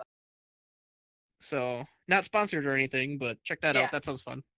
Yeah, but like we were talking about like video game movies, and this is what I'm thinking of. Like, this could be either a really good movie, or it could be a huge flop. And it's a little bit scary. I mean, the people who they have on it right now, like the director and the production company behind them, are very good and are really good in that field of horror. Do you know? Can you be more specific on who it might be? I'm not laughing at that. I'm sorry. Yeah, the director is Chris Columbus, so the same guy who directed Harry Potter. Okay. Also, guy who sailed the ocean blue. Yes. But the other one is the production company is a Blumhouse. What was that? The production company is Blumhouse. Some of you might know, some of you don't. If you're a horror movie fan, like I am, I'm a big fan of horror movies. So, like, recent movies they've done is The Purge, the remake of Halloween that came out last year, Get Out, just to name a few. Okay, yeah, I mean that's definitely a big vouch for the movie in that case, because like I've only seen some of those, but they all appeal to me just from what I've seen. Yeah. So like it's a good company for horror, and that's what Five Nights at Freddy's is gonna be.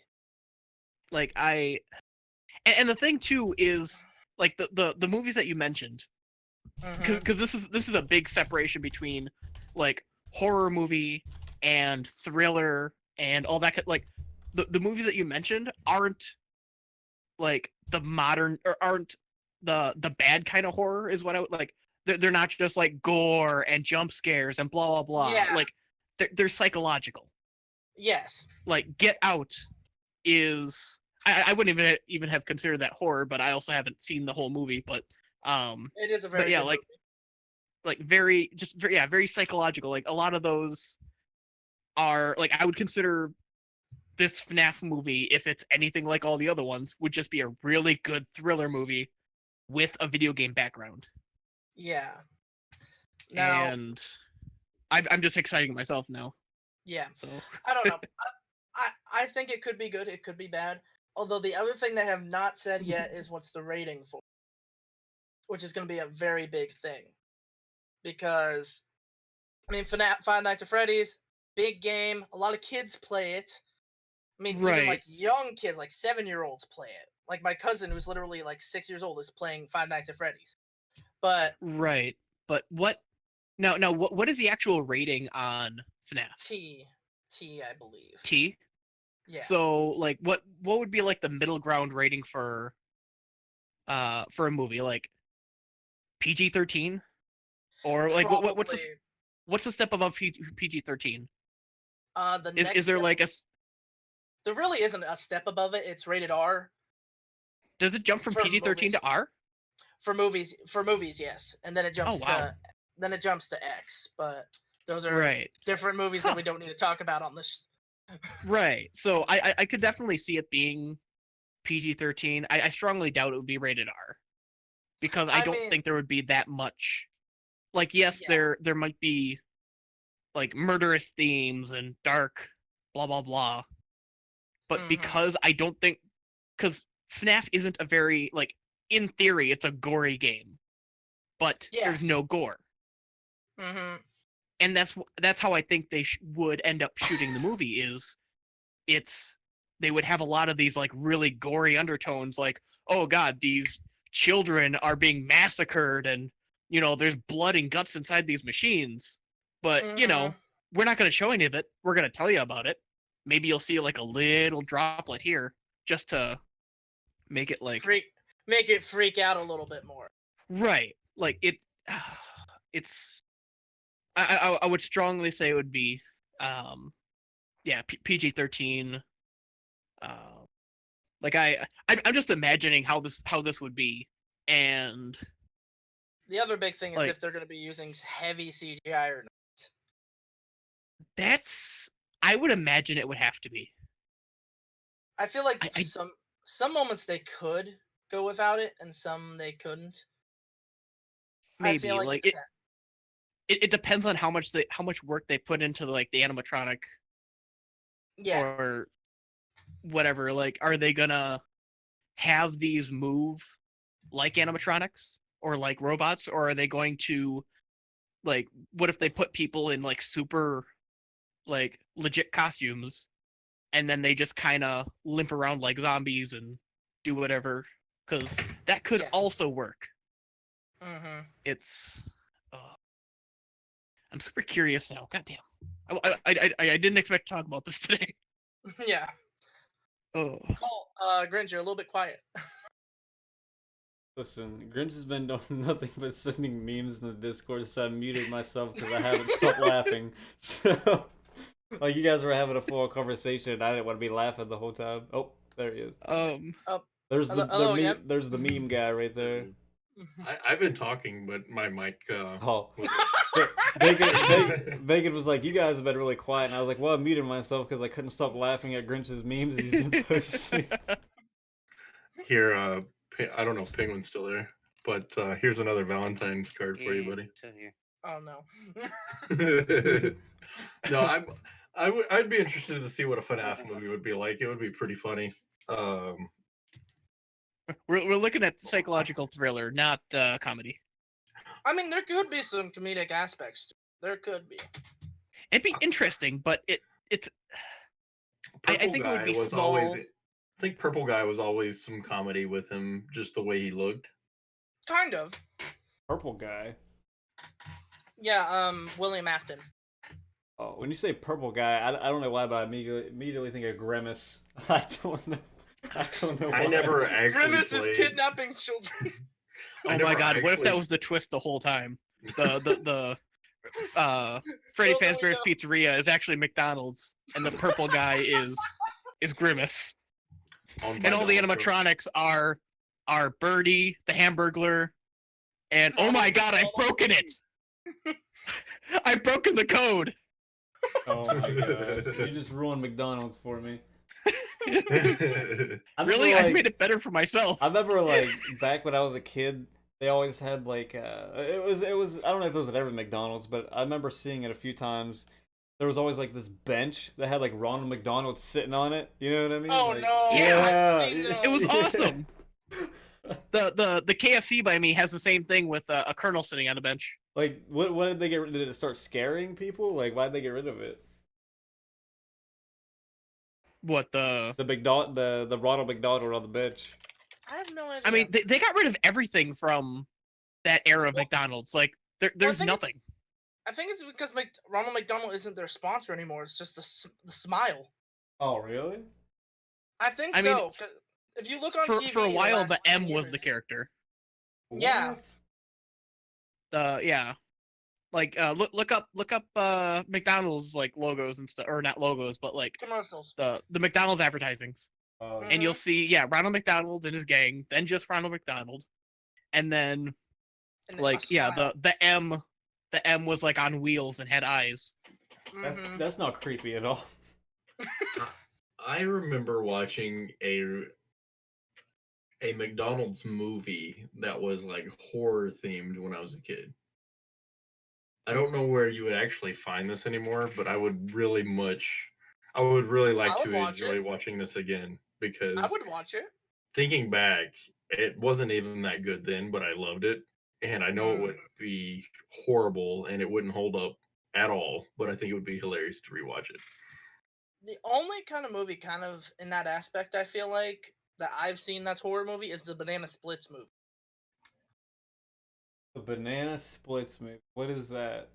Banana Splits is a really Have you not heard of the old- Banana Splits? No. It's kind of like they kind of look like animatronics. Yeah, they But- do. Wait. Before you no. tell me this, is this gonna ruin ice cream for me? No, No. what? No, Well, you said banana splits. So I mean, I don't. no, it's literally a group of animals. Oh, okay. It was a group of animals, weren't they in a band? And Yeah, Mhm. and like The group Like, was called the it's- Banana Splits. yeah, it actually reminds me of like the Freddy's gang, because Mhm. it's a crew of animals that plays music. Yeah, but apparently they made a horror movie, and it actually. I'd have to look was- these up because I pretty thought these funny. were just like fan made things. No, it's a real thing. God damn. I believe it came out this year. What? Yeah, this year, Banana Splits or July movie. 18th. July What 18th. the fuck? How Yeah, did it's this a thing. just come out? I thought it came out last year. I'm wrong. Here's your FNAF movie. Oh my god. I mean, kind of. Yeah, they could just take this. Mer- If this one was good, let me phrase that. If this one was good. I didn't realize how many McDonald's like shows there actually are. This is terrifying. I'm down the What? rabbit hole now. You're Oh down my the God. rabbit hole You're now. down that. on that one, I'm looking at the trailer again for Banana Splits because it's been a while. Oh So, yeah. I'm so, closing. so I looked up McDonald's horror movie on Google, and the first people ask question is Ronald McDonald and Pennywise related? I mean, true.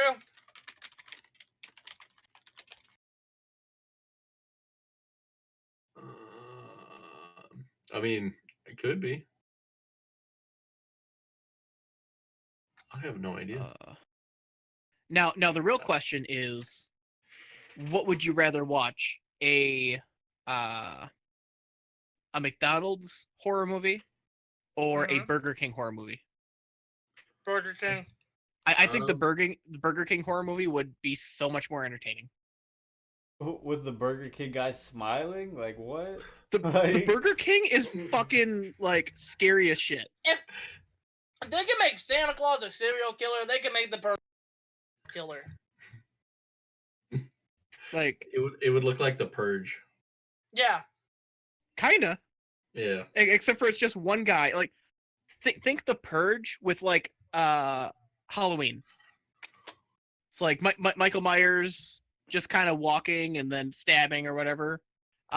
Think of Michael Myers but Burger King. I can see that. I always thought that, like, I forgot what I was gonna say.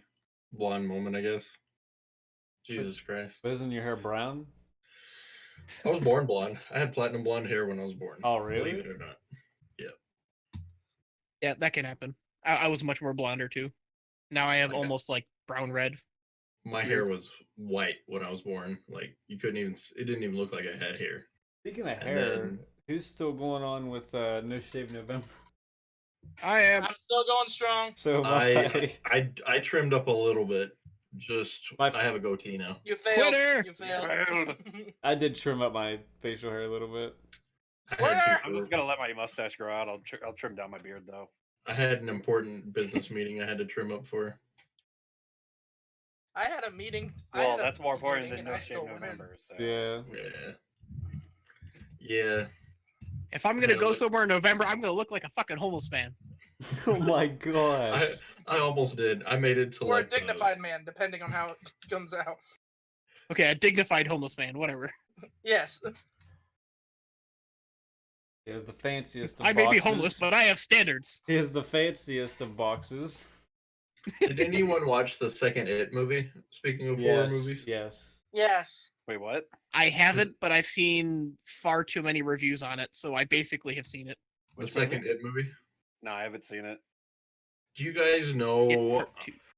Do you guys know anything about the novels that were written about the Yep. show? I believe Stephen King wrote them. You mean the 1,000-page book? Yes, I read it in. Wow. Do you know what the second movie was referring to?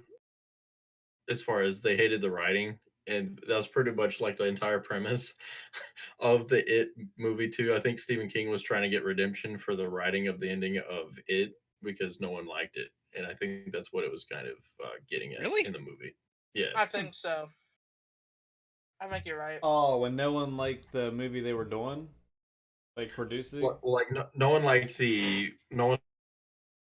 of the book It, so he was making a joke about it in the second movie. Yeah, with the whole movie set and everything. Yeah, I know what you're talking about. Well, like so these are like little kids, and what actually happens is they had an orgy. Oh yeah. And that's what people were referring to as I didn't like the ending. And that's Gotcha. what they were kind of making fun of in the movie, which I found that was pretty interesting. Mm-hmm. But yeah, I believe Stephen King's at one point in his life was heavily on drugs, and they probably heavily influenced his writing at some point as well. You think? Have you seen any of his books? I mean, to be fair, yeah. But I thought the story was pretty good. A lot of the second movie didn't make sense. I actually watched the film theorist and their explanation of it, which I agreed with some of, but I thought it was interesting. That's an interesting watch if you're ever bored. Yeah. Just the Film Theorist channel or a specific video? The Film I feel like Theorist. we're just plugging MatPat at this point. I could plug MatPat all day, and that's not supposed to sound sexual. But like after I said it, I figured I should make a disclaimer there. You know, I'm married with a kid. Don't draw more attention to it. Yeah. Wait, after that, Grinch, did when you set up all the stream stuff, did you put it that it wasn't child friendly? Oh wait. Yeah, it is. Oh. Okay, perfect. It Well, is. if we want to get a little more raunchy, we made one as restricted to 18. Oh my gosh. I think we're fine. Hey, I'll just stop talking then. I'll Oh the one my who's God. gonna pull it over to the 18 plus. Well, we'll get an email at like 4 o'clock in the morning and be like, your YouTube channel has been disabled. And we're fining you Welcome- $42,000. Funsies. Welcome to 99 Nights. Late night. See, that brings up a lot of interesting topics too. Like what happens with like these channels where there's like more than one creator and somebody uploads something, or is everybody that's a part of that channel going to be liable, or the channel itself? There's a lot of things that need to be asked there as well. Like who? That's very true. Like there has to be some kind of primary owner of the channel, right? Wouldn't they be held liable? You see, and that's what I don't understand, is because I don't believe there's a way to make like a specific business account for Google. So it's under an individual's name. So is that individual going to take liability for that video being uploaded, or if having a, like say an LLC with business liability insurance, is that going to make any kind of play in there? Because I don't know. It's a weird topic to talk about, anyways. I feel like an interesting one would be Smosh. Yeah, so that's kind of what I was thinking of, is like your BuzzFeed, your Smosh, because they're individual content creators, yet they're uploading to a bigger channel. But also, Right. Smosh is owned now. Smosh is officially owned by Good Mythical Morning. Oh, is it really? Mm-hmm. Ooh, Yeah, go- because their parent company went under. All right then. Well, go GGM or GMO. Defy Media owned a lot of the channels, or not really own them, but Smosh was part of Defy Media also, right? I believe they were. Yes, they were. And so is Matt Pat, and the Game Theorist, and Film Theorist. They were also part of that. Several bigger channels. Yeah, that was a really fucked up situation. Let me tell you. That was, yeah. Yes, it was. Like I didn't hear about it until it was basically all like just kind of finishing up, but yeah. Pretty messed up. I think we're through all the topics we were going to talk about. Do you guys have anything you want to talk about in closing? I don't know. I mean, I'm good. I mentioned in the Discord earlier today, just a thing that I heard about. One of the one of the OG. Overwatch professionals, yeah, OGE, got banned from Twitch for allegedly making hateful statements and then egging on his chat to make hateful statements towards someone over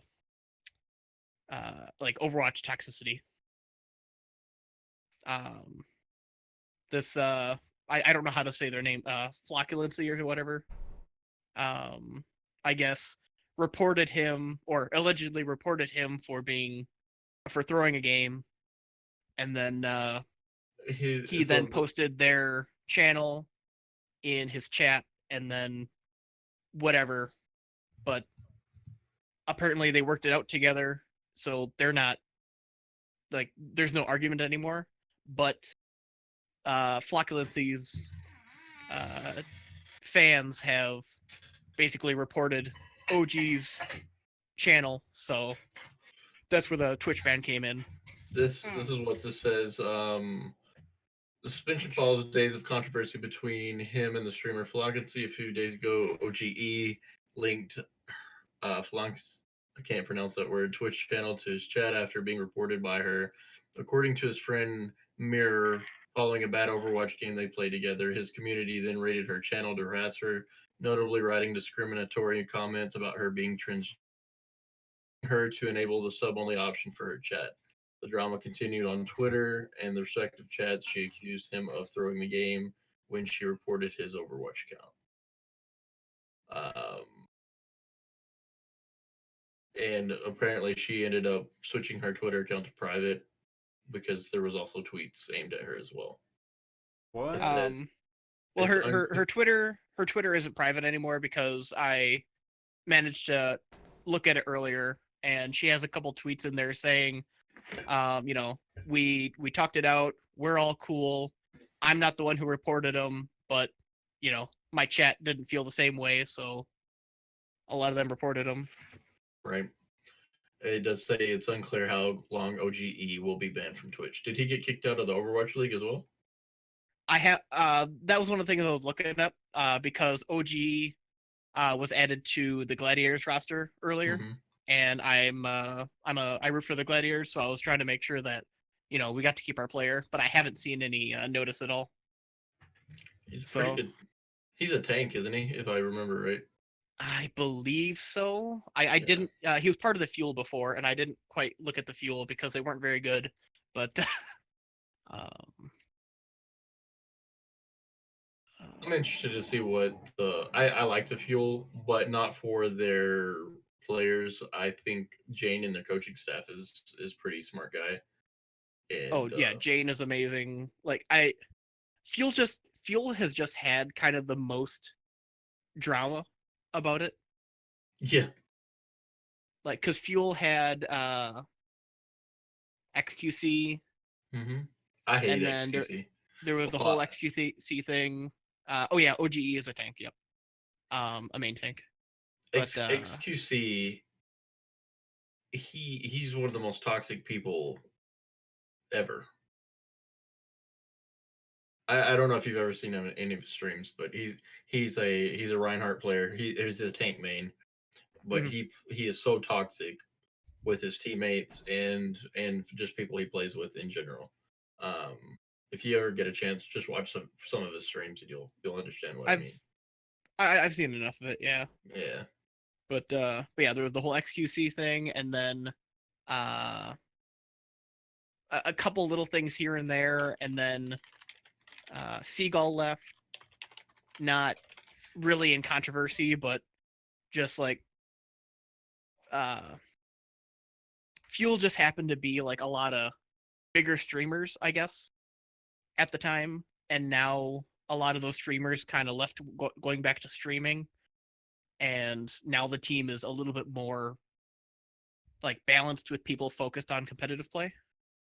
Right. So it's weird. I was looking at the Dallas website just now, and they're still showing OG as a tank for them. I mean, they probably haven't updated everything because the new season hasn't started yet. Right. I'm sure it'll be up to date once. So, and here's something to talk about. Will Stage 3 start before Overwatch 2 is launched? Yes. The speculation is that Overwatch 2 won't come out until like 2021. Oh, okay. But I feel like Overwatch I feel like Overwatch may be dead before then. I really hope not. But then again, I haven't played Overwatch in like a month and a half. The community is really dwindling. It is. They got a little spring of enthusiasm once they teased Overwatch 2. But as it went on, people kind of lost their patience because, okay, well, if we have this, why aren't we playing this? Because Overwatch 1, people just call it broken. Like, it's not. And people don't think that they're going to work on Overwatch 1 because they're spending all their time working on Overwatch 2. So we're going to be playing the same broken Overwatch 1. I think when the new patch hits with the changes to armor and shields, you'll probably see a lot more of the older players come back because, like, I took a big break on Overwatch just because of the major shield meta, and it was really boring to play. You basically bunker up with 2 shields, and your team the enemy team either brawls on you or you kill them before they get even close.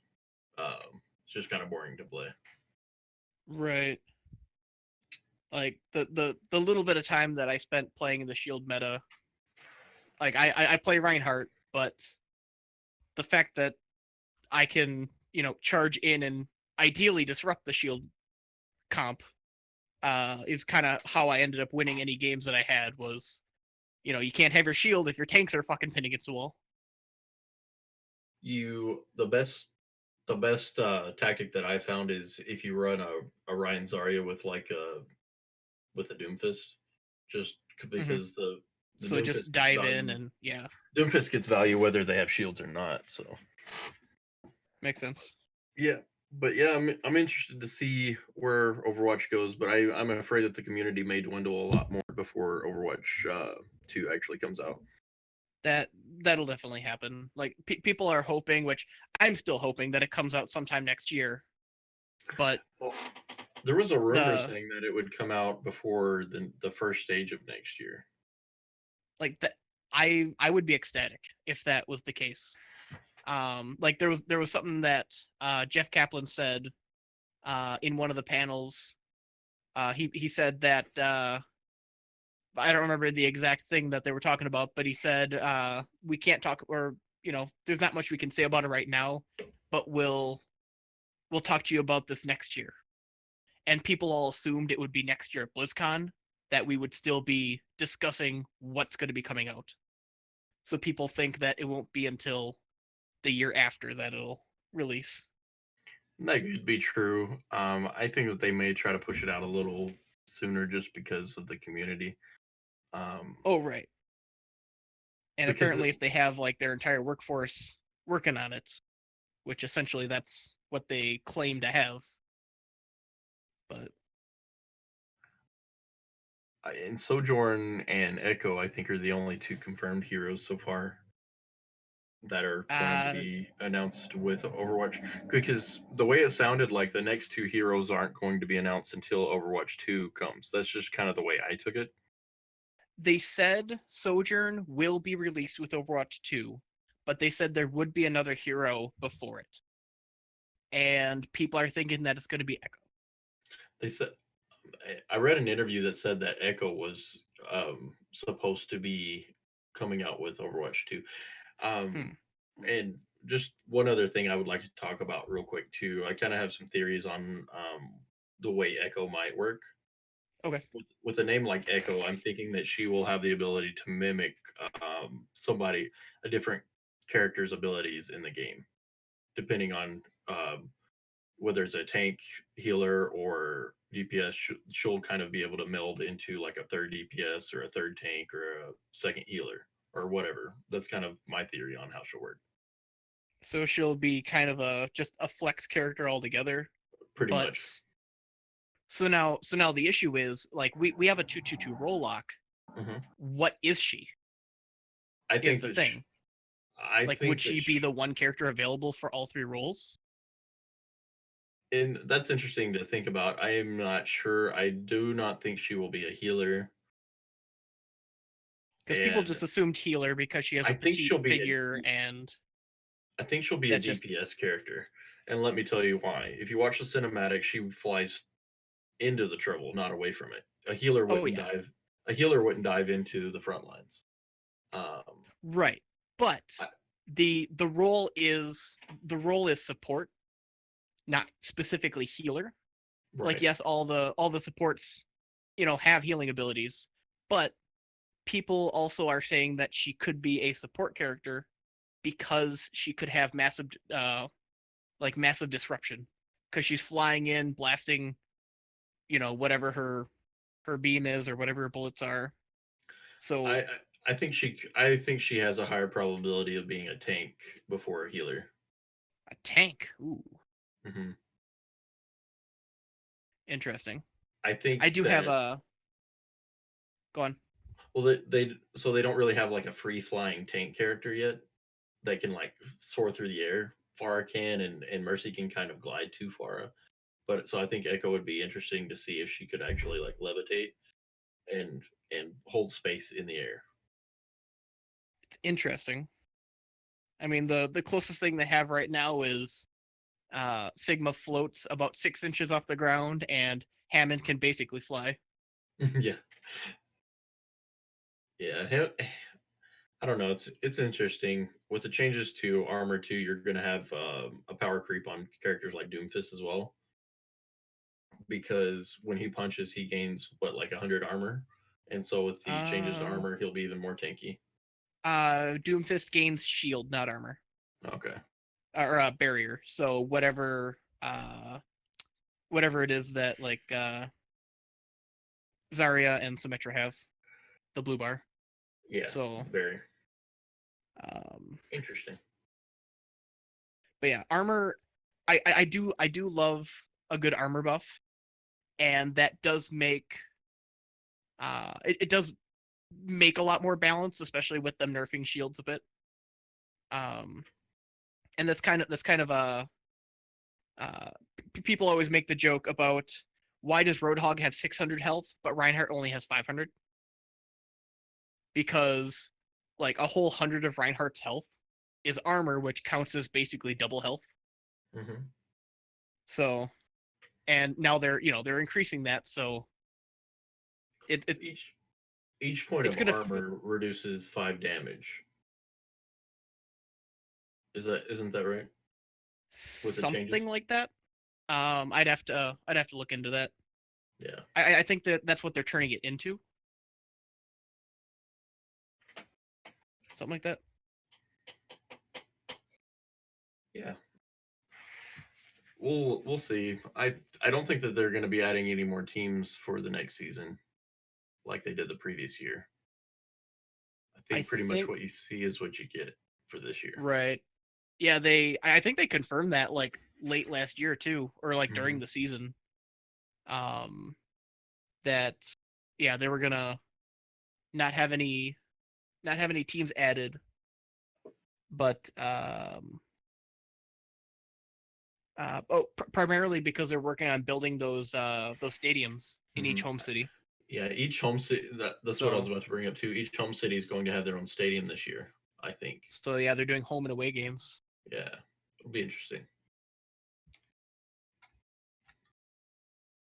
Yeah, I like Overwatch as a whole. I'm just kind of worried about the community, and hopefully it does pick up. I feel like with the balance changes, it probably will. For a little bit, but I do think people are going to continue to be upset with basically not having Overwatch 2. So we'll have to keep our eye on that. Yeah. And also on the topic of the Overwatch League teams, I was on or listening in on like an earnings call in for Blizzard Activision, because I own like 3 shares of stock, and they were talking about how several of the owners of Overwatch League teams, which some of them are just actual like sports teams owners too, they're also showing interest in making teams or buying teams for what's it, the Modern Warfare or whatever, or whatever Call of Duty league that they're making. Yeah, what is it called again, Colt? Yeah. CDL, yeah. So it's like a $4 million buy-in, something like that. CDL, I think was, I'm guessing 25 million, something like that. Oh wow. Overwatch League was 2 million, I believe. And it was, and then I think they upped it second season, and apparently they upped it even higher, and they still have people showing interest. So, and that's what I've heard. Whether or not that's actual factual, but yeah, 25 million. Okay. For the Call of Duty League, which is absolutely nuts. And 100 Thieves isn't even going to be in it this year.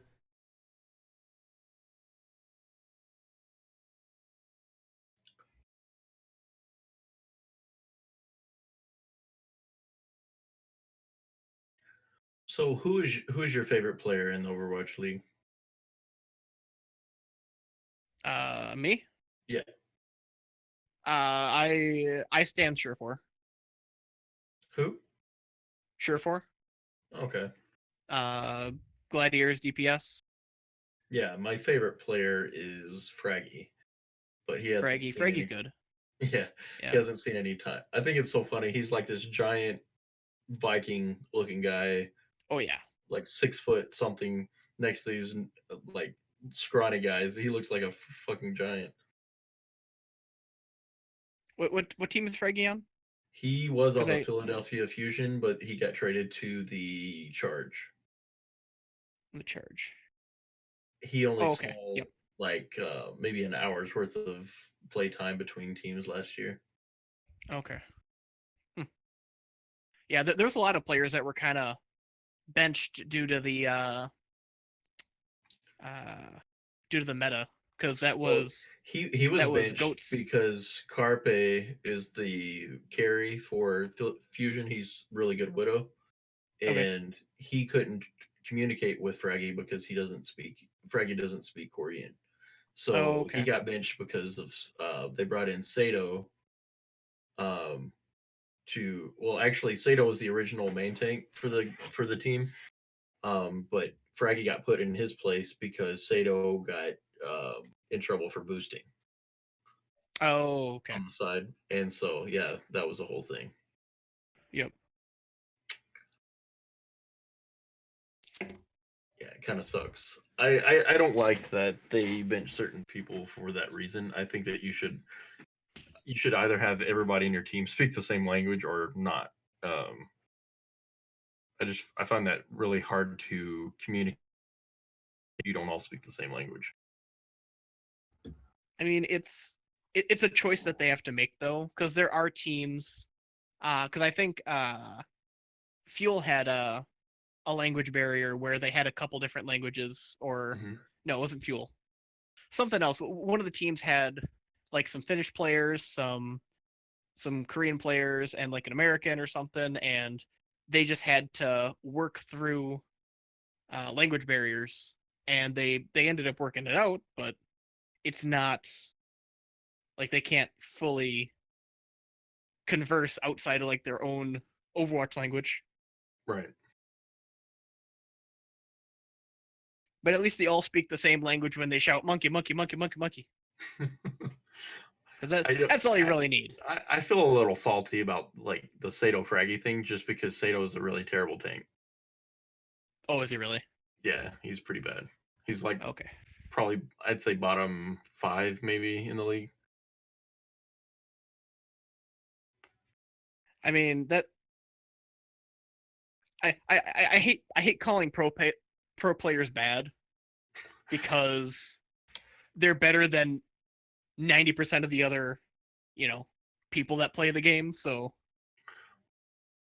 Yeah, yeah, I definitely agree. In my opinion, so your tank is your shot caller typically, right? right. So if your shot caller is the weakest link on your team, I feel like it's really hindering your team. Right. I mean, each team dynamic could be different though. Like we don't know how their calls work or what they're coached Right. to do. Like But- so I don't know if you remember Shanghai, the first Yeah. stage, they were absolutely terrible, right? I think it was luck. Like they weren't even that bad. They had some really good games. They didn't But win yeah, any, they just though. they never won any matches. Yes, they win a straight like 72 or 072. Yeah, something like that. It was pretty rough.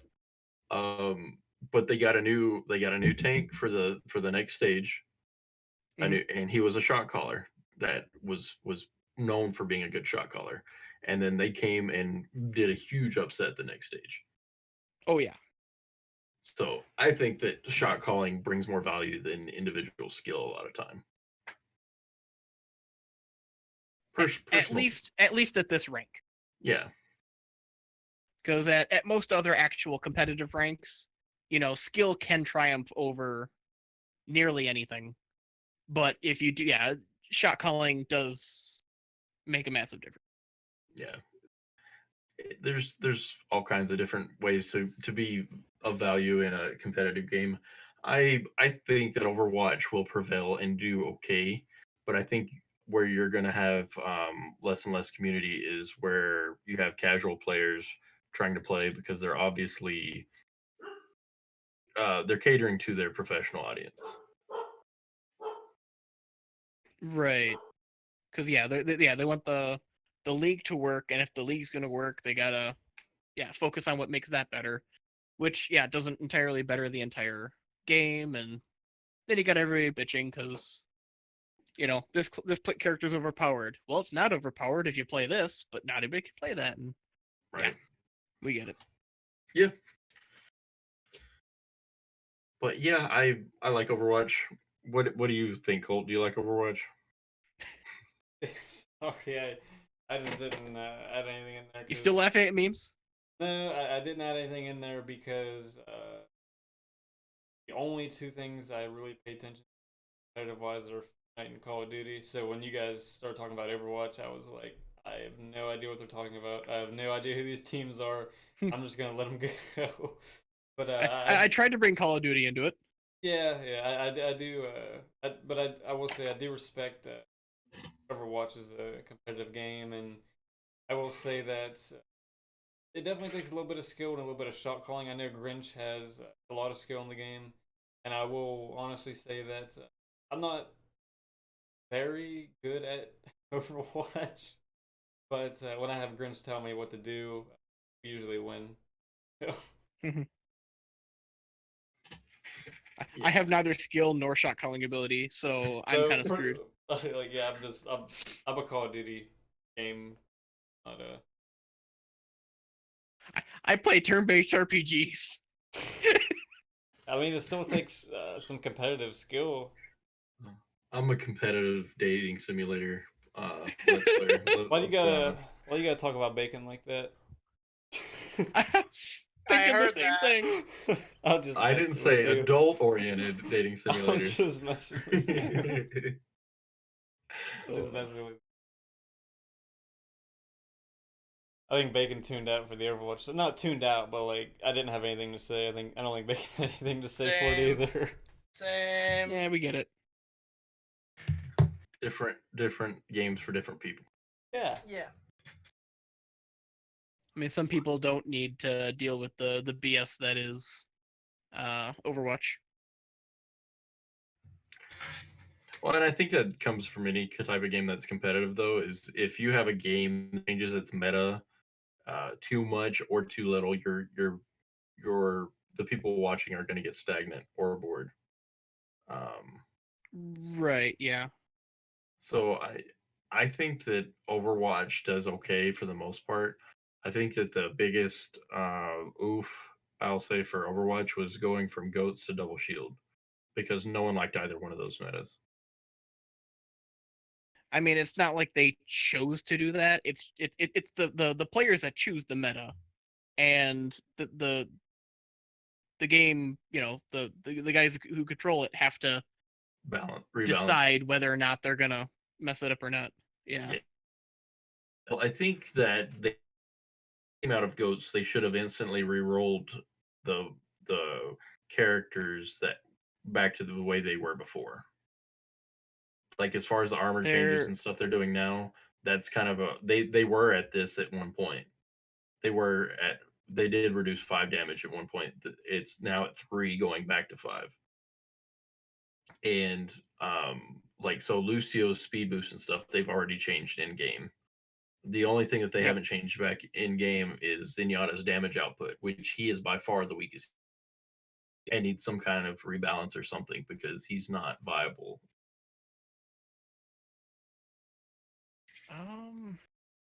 I don't remember exactly what the Zenyatta changes were. I just remember they nerfed the Discord. They nerfed the Discord and his auto. I don't remember them. Okay, I don't remember them changing his attack. Yeah, so his attack was reduced by 2 per hit, which doesn't sound like a lot, but on like a crit or something with the made quite a bit of difference. Okay. And like I think Zenyatta overall needs a rework. He either needs to do more damage or more healing, one or the other. I think an easy way to give him a little bit more balance, you wouldn't have to change him, is making it so his orb does some sort of area of effect, like soldiers, where soldier throws down his heal. I think something like that would make Zen more beneficial, because So you're so you throwing the harmony orb would essentially turn your target into a healer. yes, like Interesting. you could say. I think that would be the best balance for him at the moment, because if you think about it, his ultimate, other ultimates, which if you do enough damage, or anti him, he won't do, or anti the people that he's healing it, they kind of nullifies it. Where you have Baptiste, he can do almost more with his E ability, and it's not even an ultimate, which kind of sucks. So I have very mixed feelings about like Baptiste, like the immortality field. Yes, it's amazing that that's not an ultimate. But then again, it's only useful if you know how to use it. Because some people just throw it down and you can shoot it, and then it goes away, and then it did almost nothing. like if you have a really good bad tanks, you can have a really aggressive Reinhardt charge across the map, Right. mortality field in it, and turn around without fear of dying. And you can do some really weird plays like that. And I don't know. I love Baptiste as a character, but his immortality field I think will end up getting to.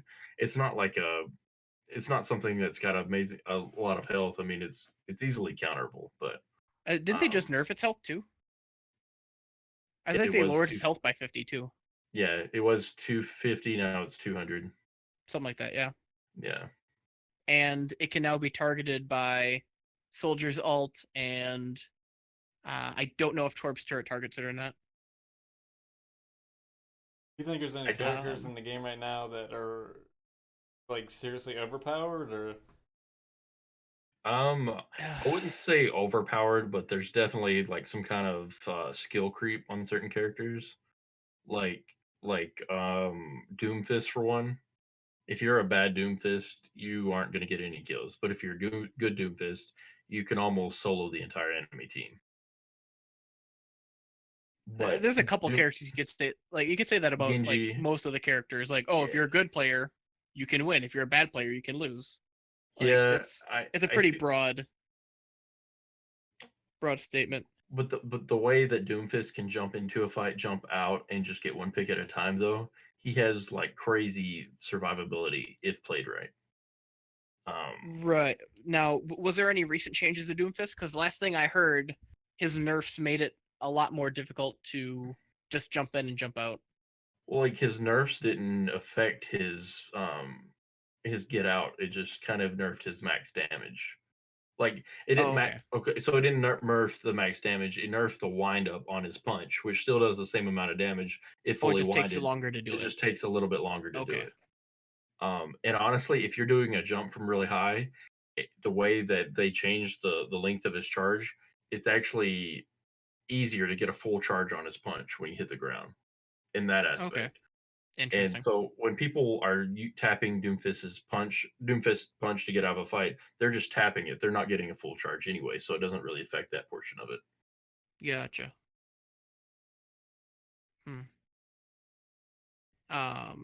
The other thing is, like I've had a friend that's complained about this. This is going slightly to a different topic, but still kind of on topic. One of my friends stopped playing Overwatch because he felt that there wasn't enough heroes to make it feel different. Like every game feels the same. And he compared it to he compared it to like League that has like a billion characters. Right. I think League has too many characters. Right? Like I don't play League, but when I see the list of characters, I'm like, you gotta be fucking crazy. It's just overwhelming. Well, I'm like, imagine like somebody like us deciding we want to be a competitive League player. How many hours you would have to spend to be able to compete at competitive level? Yeah, to learn which characters get good at which against which one and everything. Right, like yeah, learning the ins and outs of, because right now in Overwatch you can kind of know the basis of every character. And if you don't know the basis of every character, all 30 of them or whatever, you're kind of, at the disadvantage. But for League, I don't know how in depth you have to know a character to be able to play or counter them. It really But you depends on figure, like, which lane you prefer to play. okay, So you have different lanes, and like different champions work better in certain lanes. So if you're gonna be like a top laner, you would pick champions that are more based around top lane, and you would pick like those kind of champions like to counter other player champions for ranked. So is it it's normally just 2 top lane characters against each other, 2 mid lane characters against each other, and then no, 2? it's a lot more. Compared when it comes to competitiveness, Overwatch is a lot more simple, a lot simpler. I don't even know how to say that. It's a lot more Simpler, I like simple. that. It's a lot more Simpler. simple than League. Okay. League like takes a little bit more time to like understand everything. So Okay. Yeah, So in the League, question is, should there be more characters? Because this is a big argument. Should there be more characters in Overwatch? Like, should they release them more often, or do you think the game would be better off with like double the roster? I think it would be more. It would be fun to have more characters, but more of like a diverse group. Okay. I mean, it seems like everything's more like just attack. Like all the champions seem like they're more attack oriented. I feel like we need more supports and tanks to choose from. I mean, that is, yeah, like half the roster is attack and the rest are supports and tanks. So it's kind of 50-50 right now. But the fact that you have to have 2 of each means that you just have a larger pool of attack, and the tanks and heals are kind of stale because it's the same guys every time. Mm-hmm. I feel like that they need a. This is my personal opinion. I feel like that they need more like debuff type things in the game, like not necessarily like an anti-nade where you can't be healed, but like debuffs as far as like you throw an area of effect in when the say a grenade hits, everybody in that area gets like 20% damage reduction for X amount of seconds. I think things like that would bring a lot more dynamic to the gameplay. I like the idea, or like I know there's a lot of movement and pairing effects, but like what if you had like a reverse Lucio, so someone that slowed down the opposing team and then did like tick damage, or did like yeah, like a damage lessening or something. Yeah, like that would be something like a poison Lucio.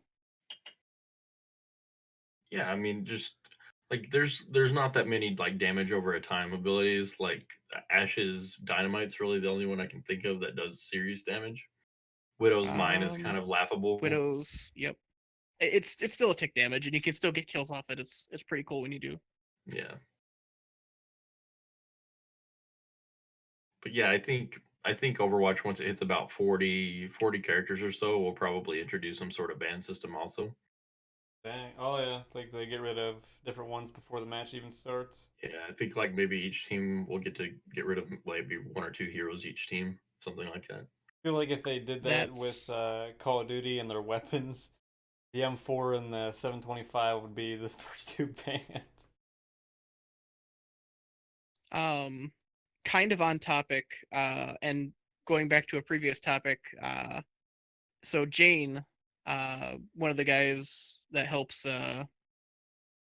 Fuel, he ran a tournament, like a little tournament where there was a hero ban pick system or something.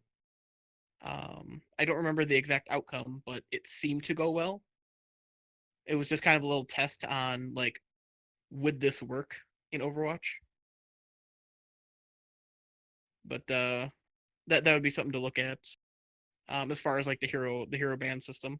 And this is before the 222 lock too. This was like half a year ago or something. Yeah, and there's been like 2 heroes, 2 or 3 heroes since then. Basically. Yeah. I am a little bit upset that we didn't get a hero at BlizzCon. Not like it didn't destroy me, but it just feels off because we're missing a hero.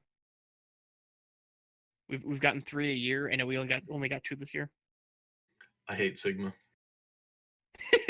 like people say they hate May and Bastion. I wish they would just delete Sigma. I just don't find him interesting. See,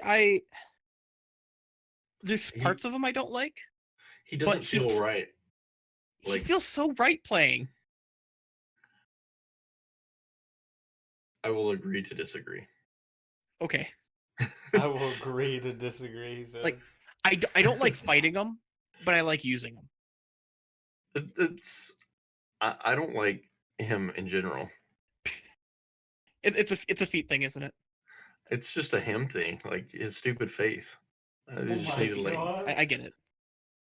I don't like his face. There, I said it.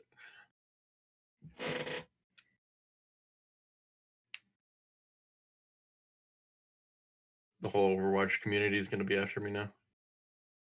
I mean, most of the Overwatch community doesn't like Sigma, so I'm sure you're safe. Well, that's why I play a lot of Reinhardt. I just smack him in the face and I get satisfaction.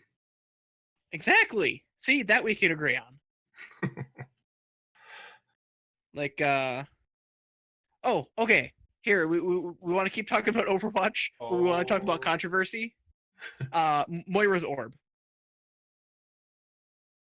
Moira's orb, big controversy. Opinions? It's getting nerfed. Like, there's, oh God, what's the guy's name? There's a guy on Twitter that people keep like memeing shitting on. I can't remember who he is.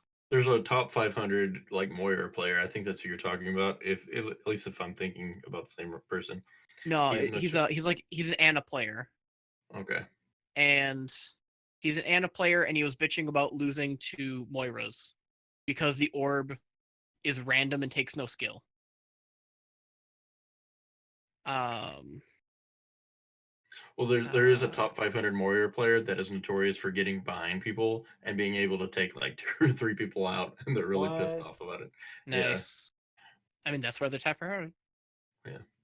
But yeah, the big thing is I made a rant on this on Twitter, on like one of this guy's posts because, and I would have to find it, but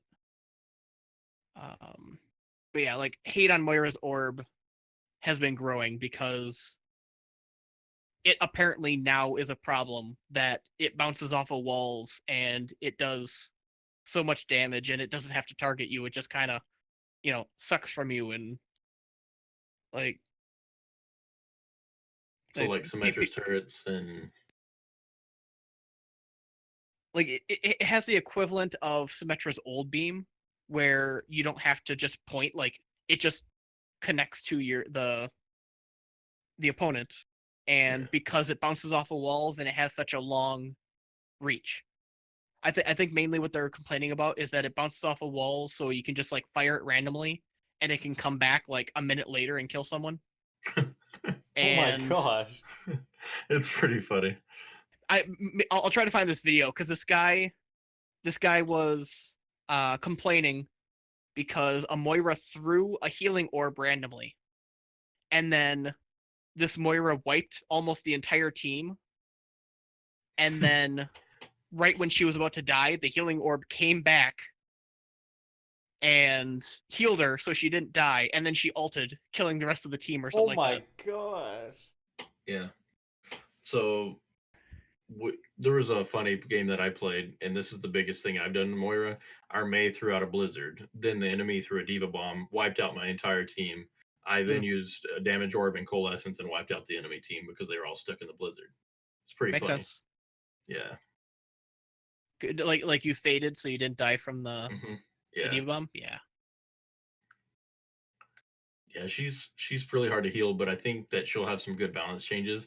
I think she should keep the damage with the way that they're reducing her heals. So, because she's going from 80 per second to 65, which is pretty notable. This is definite, a definite change. Ooh, maybe I can find him through Turbs because I remember Turbs was posting some of this stuff. The hell's this guy's?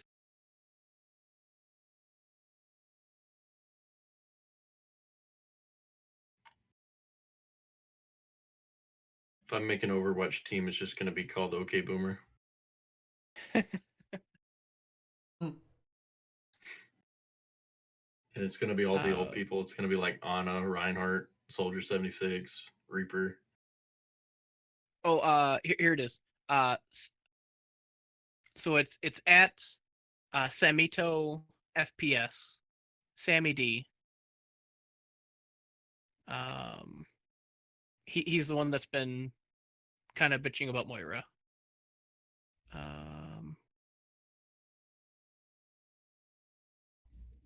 And let's see.